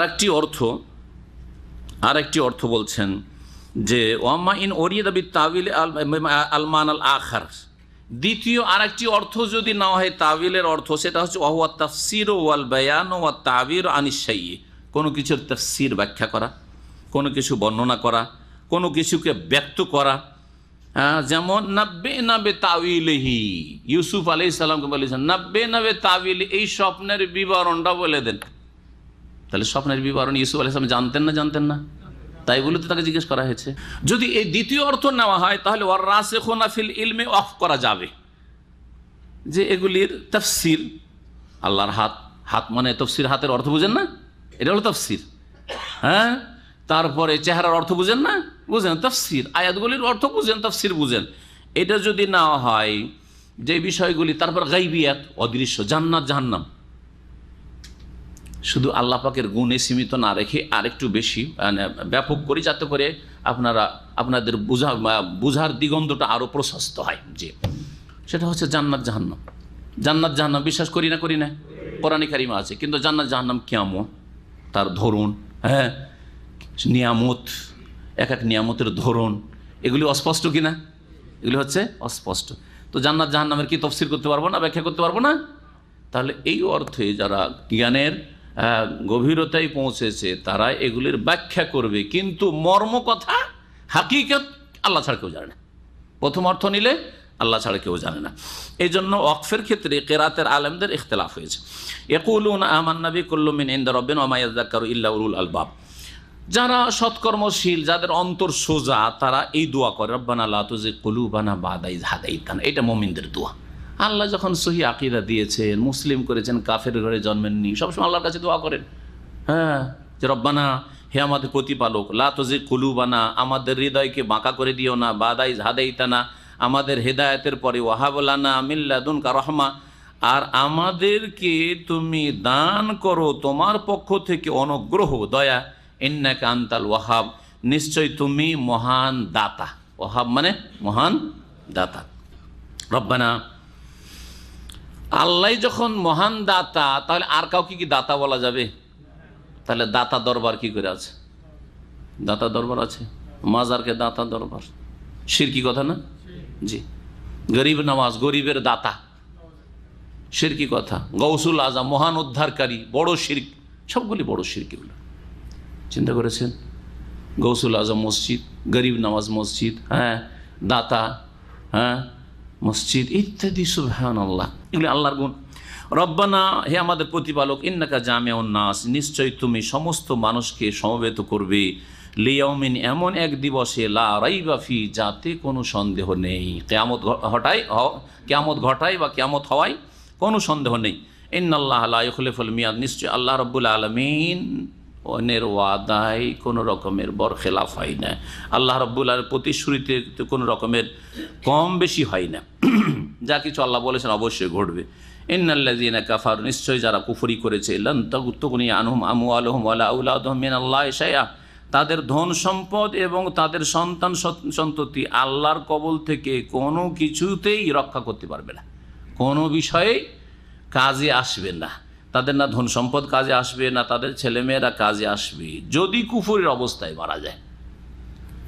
ওয়াউলাইকা হুম ওয়াকুদুন নার, এবং তারাই হবে জাহান্নামের ইন্ধন। ওয়াকুদ মানে ইন্ধন, জাহান্নামের জ্বালানি হবে কাফেররা। ওয়াকুদুহান নাস ওয়াল হিজারা, মানুষ কাফের, মানুষরা মুশরিক, মানুষরা পাপিষ্টরা, আর পাথর হবে জাহান্নামের জ্বালানি। যেমন আল্লাহ সূরা তাহরিমে বলেছেন, কাদাবি আলি ফিরআউন ওয়াল্লাযীনা মিন ক্বাবলিহিম। দাবুন মানে হচ্ছে স্বভাব, দাবুন মানে হচ্ছে স্বভাব। এই কথাটি কোরআনে কারীমের একাধিক আয়াতে এসছে এইরকমভাবে। কাদাবে আলে ফিরআউন মানে দাবহুম কাদাবে আলে ফিরআউন, এদের স্বভাব, কাফেরদের স্বভাব হচ্ছে ফেরাউনিদের স্বভাবের মতো। ফেরাউনের যারা অনুসারী ভক্ত, তাদের স্বভাবের মতো হচ্ছে এদের স্বভাব, তাদের কর্মের দিক থেকে, কুকর্মের দিক থেকে এবং তাদের পরিণামের দিক থেকে। দুটো দিক রয়েছে। একটা হচ্ছে যে কাফেররা কোন কাজগুলি করে যেগুলি ফেরাউন করেছে, ফেরাউনিরা করেছে। ফেরাউনের ভক্তরা যেসব সীমালঙ্ঘন করেছে, এই সীমালঙ্ঘনই করে কুফরি শক্তি। এটা হচ্ছে কাদাবে আলে ফেরাউন আমলের ক্ষেত্রে। পরিণাম যেমন ফেরাউন এবং ফেরাউনের ভক্তদের পরিণাম হয়েছে দুনিয়ায় ধ্বংস হয়েছে, আখেরাতে জাহান্নামের ইন্ধন জাহান্নামে জ্বলতে আছে এবং জ্বলবে চিরকাল।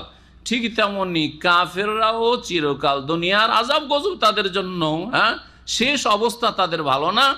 যদিও কিছুদিন আল্লাহ তাদেরকে এই পার্থিব জগতে হয়তো ছাড় দিয়েছেন, কিন্তু ছেড়ে দেননি আল্লাহ রাব্বুল আলামিন। আর শেষ পরিণাম চিরকালের জাহান্নাম তাদের জন্য রয়েছে। তাই আল্লাহ বলছেন কাদাবে আলে ফিরাউন। এই কথাগুলি নাজরানের খ্রিস্টানদেরকে শোনানো হচ্ছে যে তোমরা কাফের, সুতরাং তোমরা ঈমান না নিয়ে আসলে শেষ রাসূলের প্রতি, কোরআনে কারীমের প্রতি, তোমাদের অবস্থা হবে, তোমাদের পরিণাম হবে যেমন তোমাদের আমল ফেরাউনিদের মতো, তেমনি তোমাদের শেষ পরিণাম হবে ফেরাউনের অনুসারীদের মতো। কাদাবে আলে ফিরাউন, ফেরাউনের অনুসারীদের মতো তাদের স্বভাব। ওয়াল্লাযীনা মিন ক্বাবলিহিম, আর যারা ফেরাউনের পূর্বে এরকম অবাধ্য কাফের ছিল তাদের মতো তাদের স্বভাব। কাযযাবু বিআয়াতিনা, তারা আমার আয়াতসমূহকে মিথ্যা প্রতিপন্ন করেছিল। ফাআখাযাহুমুল্লাহু বিযুনুবিহিম, সুতরাং আল্লাহ রাব্বুল আলামিন তাদেরকে তাদের গুনহার কারণে পাকড়াও করেছিলেন। ওয়াল্লাহু শাদীদুল ইকাব, আল্লাহ রাব্বুল আলামিন কঠোর শাস্তিদাতা। কুল লিল্লাযীনা কাফারু, হে নবী বলে দাও ওই সব লোকদেরকে যারা কুফরি করেছে। কুল লিল্লাযীনা কাফারু, কাফেরদেরকে বলে দাও সাতুগলাবুনা, তোমরা নিশ্চিত পরাজিত হবে। কাফেররা নিশ্চিত কি হবে? পরাজিত হবে। কোরআন ভবিষ্যৎবাণী এটি, কোরআন সত্য। সাতুগলাবুনা, কিন্তু পরাজিত আর বিজিত, বিজয়। তাহলে যদি কাফেররা পরাজিত হয় তাহলে কারা বিজয়ী হবে? মুমিন বিজয়ী হবে। মুমিন বিজয়ী হওয়ার জন্য কিছু শর্ত আছে কোরআনে কারীম, আছে না নেই? ইন কুনতুম মুমিনিন ওয়া আনতুমুল আলাউনা ইন কুনতুম মুমিনিন, তারপর ইয়াবুদুনানি লা ইউশরিকুনা বি শাইআ, আছে না নেই? এগুলি শর্ত। শিরক মুক্ত হইতে হবে, আল্লাহর ইবাদত করতে হবে, আল্লাহর আদেশ নিষেধ মেনে চলতে হবে, ইত্যাদি ইত্যাদি। আল্লাহর দ্বীনকে শক্তিশালী করার জন্য বদ্ধপরিকর হইতে হবে, কিছু কোরবানি দিতে হবে। এইসব শর্তগুলি রয়েছে। এই শর্ত পুরা করে দিলে অবশ্য আল্লাহ দিয়েছেন, দেবেন। প্রতি যুগে আম্বিয়া রাসূলগণের যুগে দিয়েছেন। আসমানি সাহায্যও নেমে এসেছে, নেমে আসবে, কিন্তু তার জন্য কিছু শর্ত রয়েছে। আজকে সেই শর্তগুলি থেকে মুসলিম উম্মাহ গাফেল হয়ে গেছে। সুতরাং আল্লাহ রাব্বুল আলামিনের ওয়াদারও প্রতীক্ষা আছে, কিন্তু ওয়াদা পূরণ হচ্ছে না। দোয়া করছে, দোয়া কবুল হচ্ছে না, বালা মুসিবত দূর হচ্ছে না। কুল, হে নবী বলে দাও, লিল্লাযিনা কাফারু, কাফের সকলকে, সাতুগলাবুনা, শীঘ্রই তোমরা পরাজিত হবে। ওয়া তুহশারুনা ইলা জাহান্নাম, এবং জাহান্নামে তোমাদেরকে একত্রিত করা হবে।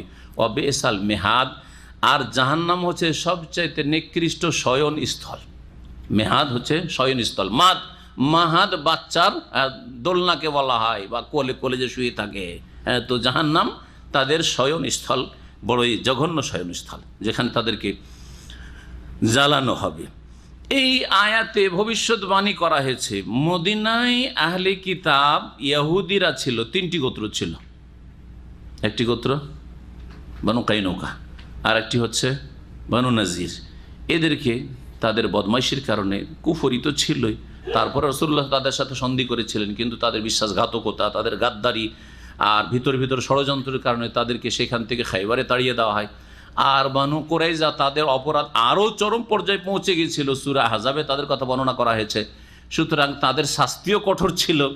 আর তারপরে এই সবগুলিকে যারাকে নির্বাচিত করা হয়েছিল খাইবারে, পরে খাইবার বিজয় হওয়ার পরে সেখানে তারা পরাজিত হয়, সেখানেও পরাজিত, লাঞ্ছিত হয়। আর তারপর ওমর রাদিয়াল্লাহু তাআলা জামানায় খাইবার থেকেও তাদেরকে উৎখাত করে শাম দেশের দিকে তাড়িয়ে দেওয়া হয়।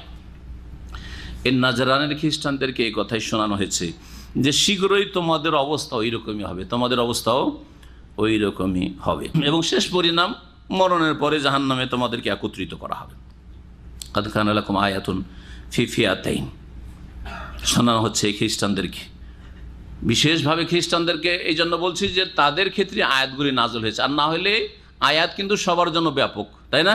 সবাইকে শামিল, সকল মানুষকে শোনানো, মুসলিমকেও শোনানো হচ্ছে, অমুসলিমকেও শোনানো হচ্ছে, সৎ লোককেও শোনানো হচ্ছে, অসৎ লোকদেরকেও শোনানো হচ্ছে। কাদ কানা লাকুম আয়াতুন ফি ফিয়াতাইন, দুটো দলের ভিতরে তোমাদের জন্য নিদর্শন রয়েছে। এই দুটো দল, একটি হচ্ছে মুমিন দল, সাহাবাই কেরামগণ রাদিয়াল্লাহু আনহুম আজমাইন রাসূলুল্লাহ সাল্লাল্লাহু আলাইহি ওয়াসাল্লামের সাথে বদরের প্রান্তে, আর আরেকটি হচ্ছে কাফের দল মক্কার, যারা বদরের লড়াইয়ের জন্য এসেছিল 1000 আবু জাহালের নেতৃত্বে। এই দুটো দল সম্পর্কে তাহলে এই আয়াত বদরের যোদ্ধাদের সম্পর্কে বলা হচ্ছে যে এই দুটো দলের অবস্থাটা একটু চিন্তা করে দেখো। এতে তোমাদের শিক্ষণীয়, আয়া মানে নিদর্শন, শিক্ষণীয় বিষয় রয়েছে। 313 জন একদিকে মুমিন, আর এইদিকে 1000। এদের কাছে অস্ত্র শস্ত্র, এদের কাছে ঘোড়া আছে, উঁট আছে, আর এরা খালি পায়ে, ভালো কোনো অস্ত্রও নেই, হ্যাঁ, প্রস্তুতিও নেই, কিছুই নেই। যুদ্ধ করার জন্য এরা যায়নি। এরা গিয়েছে যে ওই কাফেলা মাল সামগ্রী নিয়ে আসছে সামদেশ থেকে, আবু সুফিয়ানের লুটে নিব, আমাদের ক্ষতিপূরণটা কিছুটা হয়ে যাবে, কারণ আমাদেরকে বাড়ি ঘর ধন সম্পদ সব কিছু থেকে বিতাড়িত করেছে মক্কায়, ওর প্রতিশোধ নেব। তাহলে লড়াইয়ের জন্য প্রস্তুতি নিয়েও যাননি সাহাবায়ে কেরামগণ। এই অবস্থায় আল্লাহ পাক রব্বুল আলামিন ওর চাইতে ভালো কিছু চেয়েছিলেন। কাফেলা মাল সামান তো ছুটে গেল, কিন্তু কাফেরদের মনোবলকে চূর্ণ বিচূর্ণ করে দেওয়া হলো বদরের যুদ্ধের মাধ্যমে। 70 জন নিহত, কাফের জাহান্নামে পৌঁছে গেল, বড় বড় নেতারা, আর 70 জনকে বেঁধে নিয়ে আসা হলো, মসজিদ নববীতে এসে নিয়ে এসে বেঁধে দেওয়া হলো, আর তাদের কাছ থেকে মুক্তিপণের মাধ্যমে ক্ষতিপূরণ কিছু আলহামদুলিল্লাহ হাসিল হয়ে গেল। লাঞ্ছিত এমন হইলো যে আরব জগতে, গোটা আরবে একেবারে প্রচার হয়ে গেল যে আরে মক্কার লোকেরা, আবু জাহলের দল হেরে গেছে মুহাম্মদের কাছে সাল্লাল্লাহু আলাইহি ওয়াসাল্লাম। জি হ্যাঁ, এমন মনোবল ভেঙেছে তাদের যে আর দাঁড়াতে পারেনি, আর দু এক জায়গায় ক্ষতির চেষ্টা করলেও আর দাঁড়াতে পারেনি ইসলামের সামনে এই কুফরি শক্তি। আল্লাহ রাব্বুল আলামিন তাই বলছেন যে এই দুই দলে তোমাদের জন্য শিক্ষণীয় বিষয় রয়েছে। ফিয়াতুন তুকাতিলু ফি সাবিলিল্লাহ, একটি দল আল্লাহর রাস্তায় সশস্ত্র লড়াই করছিল, সাহাবায়ে কেরামদের দল। ওয়া উখরা কাফেরা, দ্বিতীয় দলটি কাফের দল ছিল। ইয়ারাউনাহুম মিসলাইহিম, তারা মুমিন মুসলিমদেরকে দেখছিল তাদের দ্বিগুণ। কাফেরদের সংখ্যা কত ছিল বললাম? 1000। সাহাবায়ে কেরামগণের সংখ্যা 313। 313 দেখলে তো ওদের হিম্মত বেড়ে যাবে, মনোবল আরও শক্তিশালী হয়ে যাবে, তাই না? তখন আল্লাহ করলেন কি, সাহাবায়ে কেরামদেরকে দ্বিগুণ করে দিলেন দেখতে। তাহলে 313 কত হয়ে গেল? 600-র বেশি হয়ে গেল, 626। আরে মুসলিমদের সংখ্যাও কম নেই, আমাদের কাছাকাছি, আমাদেরকে একটু চিন্তা করেও লড়তে হবে, তাই না? হবে না? জি হ্যাঁ, এইরকম একটা ভীতি সঞ্চার হলো তাদের অন্তরে। আর এমনি তো আল্লাহ কাযাফা ফি কুলুবিহিম রব, তাদের অন্তরে আল্লাহ ভীতি সঞ্চার করে রেখেছেন। কাফেরদের মন দুর্বল, তারা বাঁচতে চায়, আর মুমিন আল্লাহর রাস্তায় শহীদ হইতে চায়। আসমান জমিনের পার্থক্য রয়েছে।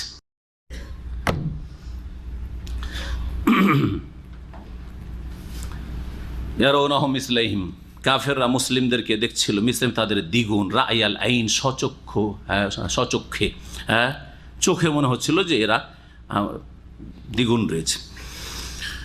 ওয়াল্লাহু ইউআইয়িদু বিনাসরিহি মান ইয়াশা, আর আল্লাহ যাকে চান তার সাহায্য দ্বারা শক্তিশালী করে। ইন্না ফি যালিকা লাইবরাহ, নিশ্চয়ই এই বদরের ঘটনাতে শিক্ষণীয় বিষয় রয়েছে লিউলিল আবসার, অন্তর্দৃষ্টি সম্পন্ন মানুষদের জন্য, যাদের অন্তর্দৃষ্টি রয়েছে। এক হচ্ছে চোখের দৃষ্টি, এর চাইতে গুরুত্বপূর্ণ হচ্ছে অন্তর্দৃষ্টি, মানুষের হিতাহিত জ্ঞান, অন্তর দিয়ে ভালো মন্দকে দেখার চেষ্টা করা। এই জ্ঞান যাদের আছে, অন্তর্দৃষ্টি যাদের রয়েছে, তাদের জন্য এতে শিক্ষণীয় বিষয় রয়েছে। যুয়্যিনা লিন-নাস হুব্বু শাহাওয়াতি মিনান নিসাই ওয়াল বানিনা ওয়াল কানাতিরিল মুকান্তারাতি মিনাজ যাহাবি ওয়াল ফিদ্দা ওয়াল খাইলিল মুসাওয়ামাতি ওয়াল আনআমি ওয়াল হারস যালিকা মাতাউল হায়াতিদ দুনিয়া ওয়াল্লাহু ইনদাহু হুসনুল মাআব। এখন আল্লাহ রাব্বুল আলামিন পৃথিবীতে কিছু ভোগের সামগ্রী রেখেছেন, যেগুলির পিছনে মানুষ ছুটতে গিয়ে আসল উদ্দেশ্যকে হারিয়ে ফেলে। এই বিষয়গুলি মানুষের উন্নতিতে বাধা সৃষ্টি করে। আল্লাহ পাক রব্বুল আলামিন এসব বিষয়গুলি বর্ণনা করছেন, এবং এগুলি যে ক্ষণিকের ভোগের সামগ্রী মাত্র, টেম্পোরারি, এগুলির পিছনে ছুটিও না, আসল লক্ষ্য উদ্দেশ্যকে ঠিক রেখে যতটা আল্লাহ দিচ্ছেন এগুলি থেকে বৈধভাবে গ্রহণ করো। তাই আল্লাহ রাব্বুল বলছেন যুয়্যানা লিন-নাস, মানুষের জন্য সুশোভিত করা হয়েছে, সুসজ্জিত করা হয়েছে হুব্বুস শাহাওয়াত, আকর্ষণীয় বস্তুর প্রেম ভালোবাসা, প্রীতি। হুব্বুস শাহাওয়াত, আকর্ষণীয় বস্তুর প্রীতি। যেগুলি আকর্ষণীয় সেগুলো মজা লাগে, লাগে না? লাগে না? জি হ্যাঁ। আরামের জায়গায় বসতে ভালো লাগে, যেখানে মজা লাগে সেটা মজা, সেখানে টাইম কিন্তু কত তাড়াতাড়ি পাস হয়ে যায় বোঝাই যায় না। আজকাল বুঝাই, এই নেটের মোবাইল নিয়ে সারাদিন যদি বসে থাকেন বিরক্তি বোধ হচ্ছে না? আর আপনাদেরকে প্রত্যেকে যদি কোরআন নিয়ে বসিয়ে দিই তো শরীর চুলকাইতে শুরু করবেন। হ্যাঁ, কি যে ঘুম তো আসবেই, আর এছাড়া আরও কত কি বাহানা, পেশাব লেগে যাবে তো, পায়খানা লেগে যাবে তো, খিদা লেগে যাবে, ওই আরও তখন মনে পড়বে যে ওকে টেলিফোন করতে হবে, ওকে ফোন করতে হবে, ওকে ফোন করতে হবে। কী মুসিবত রে, বসিয়ে দেখছে উঠতেও দিচ্ছে না, টেলিফোন কল করাও নিষেধ, সবাই মোবাইল বন্ধ করো, তাই না? আর এদিকে নেটের মোবাইল নিয়ে সব ভুলে গেছেন, কাকে ফোন করতে হবে খবর নেই, বিবির খবর নেই, ছেলেমেয়ের খবর নেই, কোনো খবর নেই দুনিয়াতে। কত ঘন্টা নেটের মোবাইল নিয়ে পড়ে থাকছেন? যত ঘন্টা নেটের মোবাইল নিয়ে বসে থাকছেন, মুসলিম নামাজিগুলিকে বলছি, তার অর্ধেকটা বসেন তো কোরআন নিয়ে আল্লাহর রাস্তায় হেদায়েত পেয়ে যাবেন। কিন্তু তাও তো তৌফিক হয় না, দিনে আধা ঘন্টা করে যদি দিতে পারেন কোরআনে কারীমকে, তো মাসে অটোমেটিক্যালি এক খতম কোরআন হবে। হাফেজে কোরআন অথবা একজন মুসলিম নামাজি সারা জীবন কোরআন খতম করার তৌফিক হয় না। কিন্তু নেটের মোবাইল নিয়ে মাশাআল্লাহ কোনো ক্লান্তি নেই। জি, আপনি সৎ লোক তখনই হইতে পারবেন। বলছেন যে সালাফগণ এত কোরআনে কারীম খতম কি করে করতে পারতেন? একজন প্রশ্ন করছে যে সালাফে সালেহ, সাহাবায়ে কেরাম, তাবেঈন এত কোরআন তেলাওয়াত কি করে করতে পারতেন, আমরা কেন পারি না? তো তার উত্তরে একজন আলেম বলছে যে আপনি ওই ইন্টারনেটের মোবাইলে, যে আজকাল যে মোবাইলগুলিকে বলা হচ্ছে কি মোবাইল, স্মার্টফোন, স্মার্টফোন যেই আগ্রহের সাথে আপনি কি করছেন, ইউজ করছেন, ব্যবহার করছেন, সেই আগ্রহের সাথে তারা কোরআনে কারীম, তার চেয়ে বেশি আগ্রহের সাথে কোরআনে কারীম নিয়ে বসে থাকতেন। আপনি এই আগ্রহটা কোরআনের প্রতি পয়দা করেন। আমার স্মার্টফোন দূরে ফেলে দেন, এই জন্য কোরআন তেলাওয়াতের সময় কাছে রাখবেন, হাতের নাগালে মোবাইল রাখবেন না। গবেষক ওলামারা শিখাচ্ছেন যে যখন কোরআন কারীম তেলাওয়াত করবেন বা তাফসীর পড়বেন, মোবাইলকে দূরে রাখেন, এবার চোখের আড়ালে, যাতে করে ওর দিকে ভ্রুক্ষেপই না হয়। চোখের আড়াল কী হচ্ছে না হচ্ছে দেখার বিষয় না, সাইলেন্ট অফ বন্ধ করে একবারে রুমের ভিতরই রাখেন না। আপনি দেখেন এইরকম মুসলিম হওয়ার তো যেন চেষ্টা করেন, চেষ্টা তো নাই।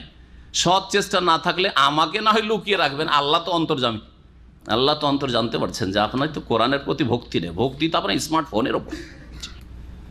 এগুলো হচ্ছে হুব্বুস শাহাওয়াত। আজকালকার স্মার্টফোন হচ্ছে শাহাওয়াত, জি, আকর্ষণীয় ভোগের বস্তু। জি, এর প্রেম আমাদেরকে কি করে দিয়েছে, বিভ্রান্ত করেছে। জি, তাকওয়া থেকে দূরে করে দিয়েছে, আখিরাত থেকে দূরে সরিয়ে দিয়েছে, গাফিল করে দিয়েছে। মিনান নিসা, যেমন আল্লাহ এখন শাহওয়াত কি জিনিস, শাহওয়াত আকর্ষণীয় বস্তু কি বলছেন, নারী জাতি। স্ত্রীর পাশে বসলে খবরও থাকে না যে কখন জামাত হয়ে গেছে, রাত্রে শুইলে খবরও থাকে না যে কখন ফজর হয়ে গেছে। এরকম হইলে তার হবে না। জি, আপনাকে চেষ্টা রাখতে হবে যে আমার নামাজে আগে উঠতে হবে। আজান হয়েছে, আর কোনো কথা নেই তোর সাথে, কোনো কথা নেই স্ত্রীর সাথে। নবী সাল্লাল্লাহু আলাইহি ওয়াসাল্লাম এরকমই ছিলেন। মা আয়েশা বলছেন যে আমাদের সাথে নবী সাল্লাল্লাহু বসে থাকতেন, গল্প করতেন, যেমনই আজান হইতো এমনভাবে দ্রুত ছুটতেন, কান্নাহু লা ইয়ারিফুনা, মনে হয়েছে আমাদের সাথে তো তার কোনো পরিচয় নেই, চেনেন না যে আচ্ছা ঠিক আছে আসছি কি ভালো, কথাই নেই, কোনো কথা নেই, চিনি নাই গান। আপনার রাসূল এইরকম ছিলেন সাল্লাল্লাহু আলাইহি ওয়াসাল্লাম, আপনি কেমন চিন্তা করেন। জি, ওয়াল বানিন, এবং সন্তান সন্ততি ছেলে মেয়েদেরকে নিয়ে এত ব্যস্ত। আরে এই যে রমজান আসবে আর তারাবি আর 5 ওয়াক্ত নামাজ, ফজরের নামাজও 4 বছরের বাচ্চাকে নিয়ে মসজিদে হাজির কোলে করে, ওকে ছেড়ে থাকতে পারে না। আল্লাহর সামনে 2 রাকাত নামাজ পড়তে আসছে ফজরে, সেখানেও 5 বছরের বাচ্চাকে নিয়ে আসছে, যে বাচ্চাকে মসজিদে নিয়ে আসা নিষেধ। 7 বছর আগে মসজিদে বাচ্চাদেরকে নিয়ে আসা ঠিক নয়, ভালো করে শুনে রাখেন, কারণ এরা তমিজ নেই, তমিজ হইতে হবে। এই জন্যই তো নবী সাল্লাল্লাহু আলাইহি ওয়াসাল্লাম বলেছেন 7 বছর হইলে বাচ্চাদেরকে নামাজ পড়তে বলো, তখন সাথে নিয়ে যান, তখন সাথে নিয়ে যান। এটা ছেলে পেশাব বুঝে না, পায়খানা বুঝে না, মসজিদের হুরমত মর্যাদা বুঝে না, নামাজ বুঝে না, নামাজের সামনে দিয়ে যেতে হয় না এটা বুঝে না।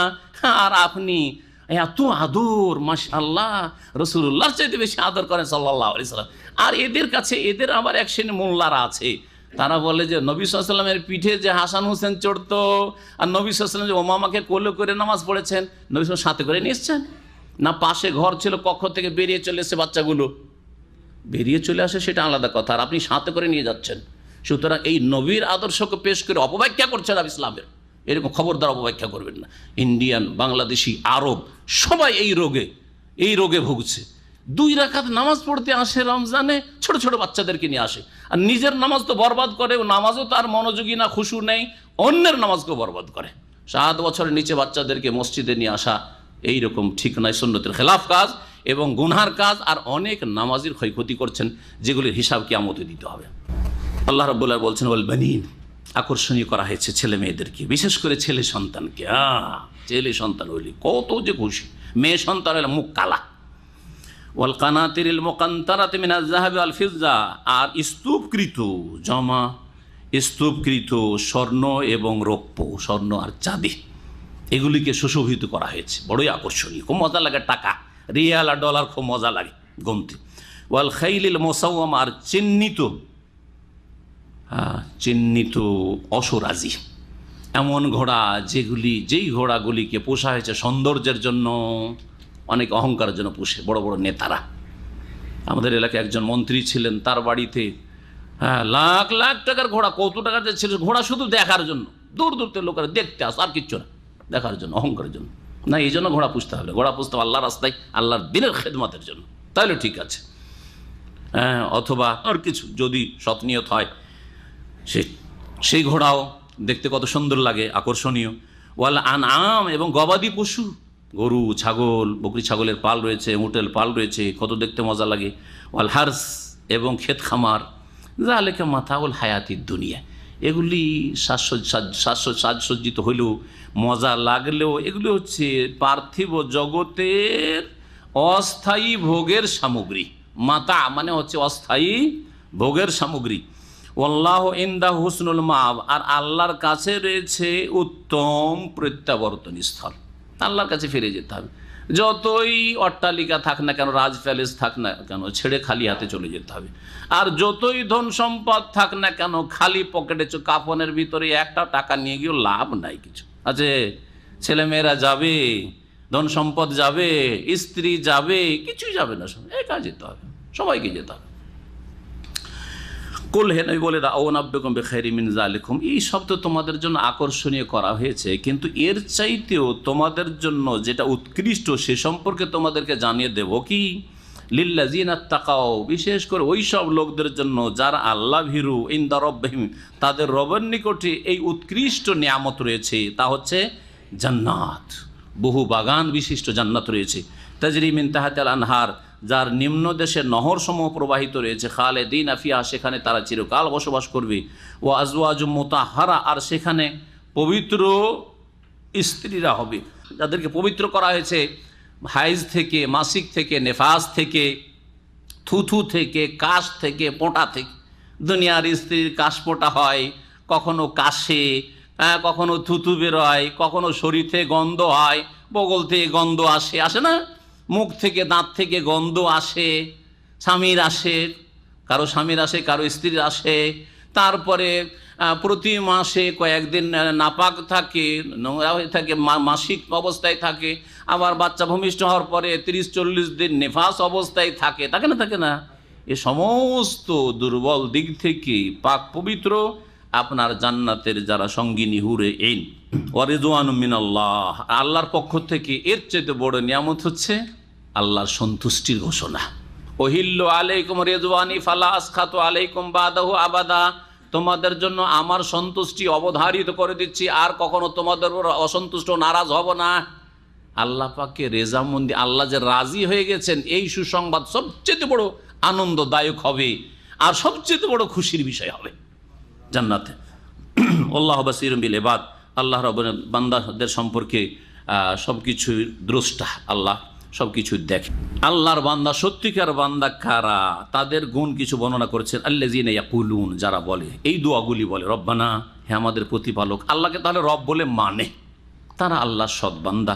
আর তারপরে বলে ইন্নানা আমান্না, হে আল্লাহ আমরা বিশ্বাস করেছি, ইমান নিয়ে এসেছি, ফাগফিরলানা যুনুবানা, সুতরাং আমাদের গুনাহগুলিকে ক্ষমা করে দাও, ওয়াকিনা আযাবান্নার, আর জাহান্নামের আযাব থেকে আমাদেরকে রক্ষা করো, আর সাবিরিন, আর আল্লাহর বান্দা যারা তারা ধৈর্যশীল হয়, সাবিরিন, বালা মুসিবত আসলে ধৈর্য ধারণ করে, হাহাকার অবস্থা নয়, আত্মহত্যা করে না। কয়েকদিন আগে বন্যা হলো না কি হলো, বাংলাদেশ ঝড় না কি হয়েছে, বন্যা না, এই যে সব ডুবে গেল, ফসল টসল ডুবে গেল, আত্মহত্যা করেছে না এই ঘটনা? হ্যাঁ, এইরকম হয় না, আল্লাহর বান্দা এরকম হয় না। আল্লাহর বান্দা হতাহত হলে হাহাকার অবস্থা হয় না, হতাশ হয়ে যায় না। ইন্না মাল উসরি ইউসরা, কিছু বালা মুসিবত এসছে, তার বহু উপকারিতা রয়েছে। জি হ্যাঁ, সাবিরিন, বিপদ আপদে ধৈর্য ধারণ করে, আস-সাদিকিন, এবং তারা সত্যবাদী, সত্য কথা বলে, সত্য অনুসারে চলে, সত্যকে ফলো করে, ওয়াল কানিতিন, এবং তারা অনগত হয়, অবাধ্য হয় না, আল্লাহর নাফরমান হয় না, রসুলের নাফরমান হয় না, ওয়াল মুনফিকিন, এবং তারা দান খেরাত করে, ব্যয় করে। এক তো দান খেরাত করা, সাদকা করা, যাকাত দেওয়া, এগুলো কি শামিল। আরেকটা ব্যয় করা হচ্ছে যেই ব্যয় বহন করা ফরজ, স্ত্রীর, ছেলে মেয়ের, বাপ মায়ের, বৃদ্ধ বাপ মায়ের, ছোট নাবালক ভাই বোনদের, তালাকপ্রাপ্তা, বিধবা হয়েছে ভাই বোনেরা, অথবা মা, সৎ মা, বৈমাত্রীয় মা বিধবা হয়েছে, দায়িত্ব রয়েছে। মুনফিকিন, এদের উপর খরচ করে, আল্লাহ পাক তাদের প্রশংসা করেছেন। সমাজের বিধবা রয়েছে, সমাজের এতিমরা রয়েছে, তাদের উপর খরচ করে। অল মুনফিকিন, যেখানে খরচ করার প্রয়োজন রয়েছে, কখনো ফরজ আর কখনো সুন্নাত মুস্তাহাব, সব ক্ষেত্রে খরচ করে আল্লাহর বান্দারা। অল মুস্তাগফিরিনা বিল আসহার, আর ভোরের বেলা, সে রাতের শেষ অংশ, আসহার সাহরের বহুবচন, সাহরের বহুবচন হচ্ছে আসহার। এই সাহরের সময় যে খাবার খাওয়া হয় রোজা ধরার জন্য, সিয়াম পালনের জন্য, সেটাকে সহুর বলা, কি বলা হয়, সেটাকে সহুর বলা হয়। এই সহুরকে আমাদের ভারত বাংলাদেশে উর্দু মিডিয়াম করতে গিয়ে সেহরি বানিয়ে দিয়েছে। সেহরি বলবেন না, সাহরি বলা উচিত।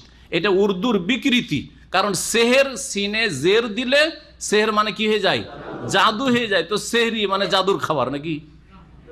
হ্যাঁ, তাহলে এই সেহরি বলা ঠিক না। বাংলা আমরা বলবো, আমরা আরবির কাছাকাছি, আমরা উর্দুর কেন মোকাল্লেদ হব? হ্যাঁ, উর্দুর কেন মোকাল্লেদ হবে? সেহরি বলবেন, সেহরি না বলে বলবেন সাহরি বলেন, আর না হলে সহুর বলেন। ইউরোপ, আমেরিকা বা অস্ট্রেলিয়া, বিভিন্ন পশ্চিমা দেশগুলিতে যেসব মুসলিম ভাইরা থাকে, বাংলাদেশ থেকে গেছে, ভারত থেকে গেছে, আমাদের বাংলা ভাষাভাষী, কিন্তু মাশাআল্লাহ তারা আরবি মিডিয়ামের কাছাকাছি। আমাকে এক লোক টেলিফোন করছে, এখন শেখ এখন সহুর করলাম। তারা সহুর করলাম বলতে পারছে, আর বাংলাদেশে বাস করে, সৌদি আরবে চাকরি করে বলছে সেহরি খেলাম। কেন সেহরি খেলাম? জাদু খেলাম। কিসের জাদু খেলেন আপনি? এ কেন করবেন আপনি? সব বিদাতি কথাই সব। প্রত্যেক ভাষার কিছু ভুল আছে, তো ভুল প্রয়োগগুলিকে আমরা ছেড়ে দেবো, ভালোটা নেব, খারাপটা ছেড়ে দেবো। উর্দুর ভালোগুলো নেন, খারাপটা ছেড়ে দেন। উর্দুর খোদা, খোদা, খোদা, সারা জীবন খোদাই শিখাইলো আমাদের আলেমরা। উর্দুর খোদা ছেড়ে দেন। হ্যাঁ, আরবির আল্লাহ নেন, রব নেন, রাজ্জাক নেন, হ্যাঁ, মালিক নেন। কেন আপনি খোদা নিতে যাবেন উর্দু থেকে?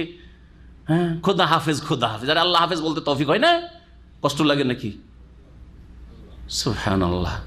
আপনার নাম যদি, কি নাম? হ্যাঁ, শাহেদ। আপনাকে যদি মাহিদ করি তো রাগ লাগবে না? হ্যাঁ, আপনাকে যদি শাহেদ না বলে সাক্ষী, শাহেদ মানে তো সাক্ষী, সাক্ষী বলে ডাকি, তো রাগ লাগবে না? তো আল্লাহর নাম যদি খোদা বলেন তা আল্লাহ রাখবেন না? হ্যাঁ, বেয়াদবি না? অবশ্যই বেয়াদবি। সুতরাং এইসব নাম বর্জন করবেন। অনেকে এই ব্যাপারে শিথিল, আমাদের আলেম সমাজ শিথিল হওয়ার দরকার নেই। আল্লাহ যে নাম নিজের জন্য পছন্দ করেছেন সেটা আমাকে পছন্দ করতে হবে তার বান্দা হিসাবে। এটা আমার আল্লাহর ভালোবাসার প্রমাণ যে আল্লাহকে আমি ভালোবাসি। আল্লাহ যেই নাম চয়েস করেছেন সেই নাম আমি চয়েস করি তার জন্য। যে অল মুস্তাগফিরিনা বিল আসহার, হ্যাঁ বলছিলাম সাহারের বহু বচন হচ্ছে আসহার। আসহার বলা হয় কোন সময়টিকে? হ্যাঁ, রাতের শেষ অংশ। রাতের শেষ অংশে আল্লাহর বান্দারা আল্লাহর কাছে ক্ষমা প্রার্থনা করে। আল্লাহর বান্দা যারা নেক বান্দা, তারা ভোর রাত্রে ফজর হওয়ার আগেখানে আল্লাহর কাছে ক্ষমা প্রার্থী হয়।